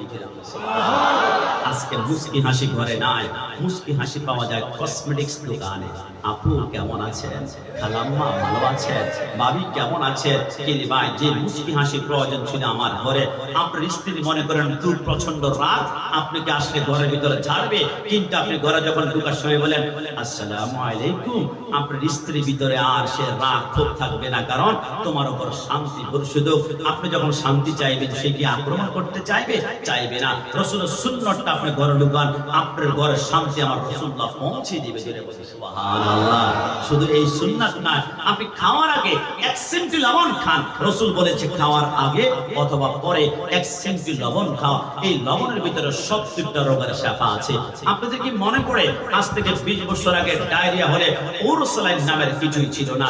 রাত 2টা বাজে যখন আপনার পেটে পাতলা পায়খানা হয়, আপনার মা কি করেছে একটু কল্পনা করে দেখুন। পানির মধ্যে 1 সেন্টি লবণ বাবা ঠিক না, আর একটু চিনি চামচ দিয়ে লাড়া দিয়ে বলল খেয়ে নাও, বিসমিল্লাহি ওয়ালা বারাকাতিল্লাহ বলে। বৈজ্ঞানিকরা বলে ডায়রিয়ার জন্য স্যালাইন বানাতে হবে। কিভাবে বানানো যায়? আমার রাসূলের সুন্নাতটাকে টান দিয়ে তারা চিন্তা করলো রাসূল যেহেতু বলেছে যে একটা লবণের ভিতরে 70টা রোগের শিফা আছে, ওই রাসূলের হাদিস থেকে বর্তমান বৈজ্ঞানিকরা ওরসালাইন বের করেছে। ধরে বলে সুবহানাল্লাহ।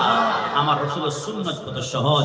আজকেও আগ্রাবাদ দিয়ে আসার সময় দেখলাম অনেক ব্যান গাড়ির ভিতরে লাউ দেখা যায়। মনে রাখবেন রাসূলুল্লাহ সবচেয়ে পছন্দনীয় সবজির ভিতরে অন্যতম হচ্ছে লাউ বা কদু। একটু জবাব দিলেন সুবহানাল্লাহ। করদরে প্রার্থনা করব, কদুটা যখন কিনবেন বাজারে ব্যাগের মধ্যে নিয়ে পায়ের মধ্যে ধাক্কা দিয়েন না।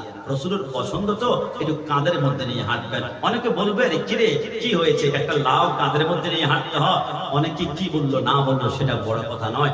মদিনাওয়ালা যখন দেখবে রাসূলুল্লাহর পছন্দের খাবার আপনার কাঁধের মধ্যে, আল্লাহর কসম মদিনাওয়ালা যদি আপনার একটা থেকে মুস্কি হাসি ফেলে যায় তাহলে কিয়ামতের ময়দানে কোনো আমল লাগবে না।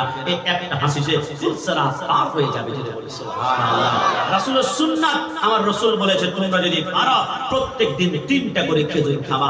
সকালে ব্রেকফাস্ট লাগবে না, দুপুরে লাঞ্চ লাগবে না, রাতে ডিনার লাগবে না, 3টা খেজুর খাবা, শুধু পানি খাবা। তোমার শরীরে প্রোটিন বড় ক্যালসিয়াম কোনটাই কমবে না, কারণ এই খেজুরের ভিতরে আদম সফিউল্লাহ 350 বছর কান্না করেছিল। আদম সফিউল্লাহর চোখের পানি যেখানে পড়েছে আমার আল্লাহ কিয়ামত পর্যন্ত ওইখান থেকে একটা খেজুর গাছ উৎপন্ন করবে। তোরে বলি সুবহানাল্লাহ। যেহেতু এই খেজুরের ভিতরে আদম সফিউল্লাহর চোখের পানি, আপনি 3টা খেজুর খেলে 24 ঘন্টার ভিতরে মরবেন না, আপনার এনার্জিও করবে না, কারণ আমার রাসূল খেজুর বেশি পছন্দ করতেন। একটু জবান খুলে বলি সুবহানাল্লাহ। শুধু এগুলোই নেই, আরে না আমার রাসূল রোমান্টিক ছিলেন, রাসূল আমার রোমান্টিক লাভময় ছিলেন। মাঝে মাঝে বৃষ্টি আসলে আমার রাসূল কি করতেন জানেন? বৃষ্টি যখন আসতো জানালার সামনে গিয়ে রাসূল বৃষ্টির ভিতরে জানালার ভিতর দিয়ে হাতটা বের করে বৃষ্টির পানির মধ্যে হাতটা এরকম নাড়াচাড়া করতেন। আবার মাঝে মাঝে বৃষ্টি যখন আসতো রাসূলুল্লাহ বারান্দার মধ্যে গিয়ে তার এই সিনা পর্যন্ত বৃষ্টির মধ্যে ভিজে দেন। নবী কেন? আমার নবী বলে সব বৃষ্টি গজবের বৃষ্টি নয়, কিছু বৃষ্টি আছে রহমতের বৃষ্টি। রহমতের বৃষ্টি যখন হাত দিবা আর কাঁধ দিবা, যদি একটা ফোঁটা বৃষ্টি তোমার পশমের গোড়া দিয়ে শরীরের ভিতরে প্রবেশ করে মনে করবা মৃত্যুর আগ পর্যন্ত কোনোদিন ক্যান্সার হবে না। জোরে সুবহানাল্লাহ। এটা হচ্ছে মুসলমানদের সুপারস্টার রাসূলের সুন্নাত। আমাদের জীবনের লেবাস বানান। আপনি মৃত্যুর পরে আপনার পকেটে মেসওয়াক রাসূলের সুন্নাত খুলে ফেলা হবে। আপনি মৃত্যুর পরে আপনার পকেটে আতর খুলে ফেলা হবে। আপনি মৃত্যুর পরে আপনার চোখের মধ্যে সুরমা খুলে ফেলা হবে। কিন্তু একটা সুন্নাত কোনো বাবার বাটা খুলতে পারবে না, টাচ করতে পারবে না। এটা হচ্ছে রাসূলুল্লাহর দাঁড়িয়ে কিছু জামান খুলে। সুবহানাল্লাহ। আজকে আমার যুবককে বলে কি রে ভাই দাঁড়িয়ে রাখবো না, হুজুর বিয়েটা করি, 40 বছর হলে আস্তে আস্তে দাঁড়িয়ে রাখবো, 50 বছর ডুপ্লেক্স বাড়ি, রেঞ্জ রোভার গাড়ি অথবা ল্যান্ড ক্রুজার একটা কিনবো, 60 বছর হজ করবো, 70 বছর মারা গেলে মারা যাবো। লোকটা আল্লাহ ছিল 5 ওয়াক্ত নামাজ। আমি বললাম তোমার প্ল্যানিংটা সুন্দর, পরিকল্পনা সুন্দর, কিন্তু 70 বছর বাঁচবা গ্যারান্টি তোমাকে কে দিয়েছে? 70 বছর বাঁচবা তোমাকে সিগনেচার কে দিয়েছে? মৃত্যু যে তোমার পাশে ডেলি কতবার আসে তুমি কল্পনাও করতে পারবে না। মৃত্যুবরণ করতেই হবে, এই কথার মধ্যে কোনো সন্দেহ। তবে আমাদের মৃত্যুটা যাতে করে ফিলিস্তিনি মুসলমানদের মতো হয়, ফি সাবিলিল্লাহ, আল্লাহর পথে। কারণ আমরা ফিলিস্তিনকে কয়েকটা কারণের অন্যতম একটা কারণে ভালোবাসি, কারণ মুসলমানদের প্রথম কিবলা বাইতুল মুকাদ্দাস ফিলিস্তিনে জামাত বলে। সুবহানাল্লাহ। আমরা ফিলিস্তিনকে ভালোবাসি কারণ ফিলিস্তিনে মুসলমানদের নবী 70,000 আম্বিয়া কেরাম শুধু ফিলিস্তিনে জন্মগ্রহণ করেছে। জবান খুলে বলে সুবহানাল্লাহ। আমরা ফিলিস্তিনকে ভালোবাসি কারণ ফিলিস্তিনে মুসলমানদের বাইতুল মুকাদ্দাস দুনিয়ার কোন পাথর দ্বারা বানানো হয় না, সাগর নিচ থেকে সুলাইমান নবীর নির্দেশে আসিফ বিন বারখিয়ার নেতৃত্বে 70,000 জিন দ্বারা ওই সাগর নিচ থেকে পাথর উঠিয়ে বাইতুল মুকাদ্দাস নির্মাণ করেছে। ফিলিস্তিনকে ভালোবাসি কারণ বাইতুল মুকাদ্দাসে 1,24,000 নবী পয়গম্বরের কদম মেরাজের রজনীতে লেগেছিল। বাইতুল মুকাদ্দাসকে ভালোবাসি কারণ তার পাশে মুসা কালিমুল্লাহ, ঈসা রূহুল্লাহ, হযরত ইব্রাহিম খলিলুল্লাহর মাজার রয়েছে। আমরা ফিলিস্তিনকে ভালোবাসি কারণ রাসূল বলেছে মুসলমানরা হচ্ছে জাসাদিল ওয়াহিদ, একটা দেহের মতো। তোমার আঙ্গুল কাটলে যেমন গোটা শরীর ব্যথা করে, চোখ ব্যথা করলে গোটা শরীর যেমন ব্যথা করে, দুনিয়ার যে কোনো প্রান্তে একজন মুসলমানের উপর যদি জুলুম হয়, অত্যাচার হয়, তাহলে রাতের বেলায় এই দৃশ্য মোবাইলে দেখলে তোমার চোখের পানি বের হতে হবে, তোমার পশম দাঁড়াতে হবে, তোমার রক্তে আগুন ধরতে হবে। আরে আমরা বলি আমরা হয়তোবা এই মুহূর্তে ফিলিস্তিন যেতে পারছি না, কিন্তু খোদার কসম আমরা চট্টগ্রামের মুসলমানদের কলেজায় ফিলিস্তিন এখনো বর্তমান বিদ্যমান আছে। না হাত ধরে বলো ঠিক কিনা? কিন্তু কষ্ট লাগে কখন জানেন? যখন মাথায় টুপি, দু মুখে দাঁড়িয়ে, গায়ে পাঞ্জাবি লাগিয়ে আজকে ফিলিস্তিনের বিরুদ্ধে কথা বলে ইসরায়েলের বিরুদ্ধে। ফিলিস্তিনি মুসলমানদের কি দরকার ছিল যুদ্ধ করা? মুসলমানদের কি ফিলিস্তিনের অস্ত্র আছে? জানেন আছে। কে বলেছে জানেন? আহলে হাদিস।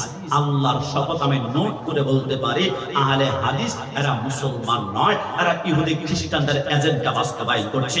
এজেন্ডা এরা জানে মুসলিম খ্রিস্টানদের লেবাস টাই পরে আমার গলার মধ্যে আমি যদি মসজিদে ঢুকে বলি 20 টাকার তারাবি নয় 8 টাকার তারাবি, আমাকে পিটাবে, কারণ আমার গলার মধ্যে খ্রিস্টানদের ওই না।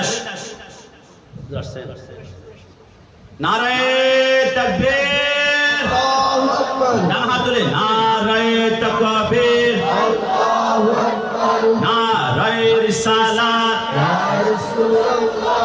নারায়ে রিসালাত, ইয়া রাসূলুল্লাহ। উস্তাদ মহোদয়ের আগমন, শুভেচ্ছার স্বাগতম। উস্তাদ মহোদয়ের আগমন, শুভেচ্ছার স্বাগতম। মাথার তাজের আগমন, শুভেচ্ছার স্বাগতম। ফকির মিলাদের আগমন, শুভেচ্ছার স্বাগতম। প্রধান মেহমানের আগমন, শুভেচ্ছার স্বাগতম। প্রধান অতিথির আগমন, শুভেচ্ছার স্বাগতম। ডান হাত তুলে বলি নারায়ে তাকবীর, আল্লাহু আকবার। নারায়ে রিসালাত, ইয়া রাসূলুল্লাহ। নারায়ে গাসিয়া, আহলে সুন্নাত ওয়াল জামাত জিন্দাবাদ জিন্দাবাদ প্রধান মেহমানের আগমন শুভেচ্ছার স্বাগত ডান হাত তুলে নারায়ে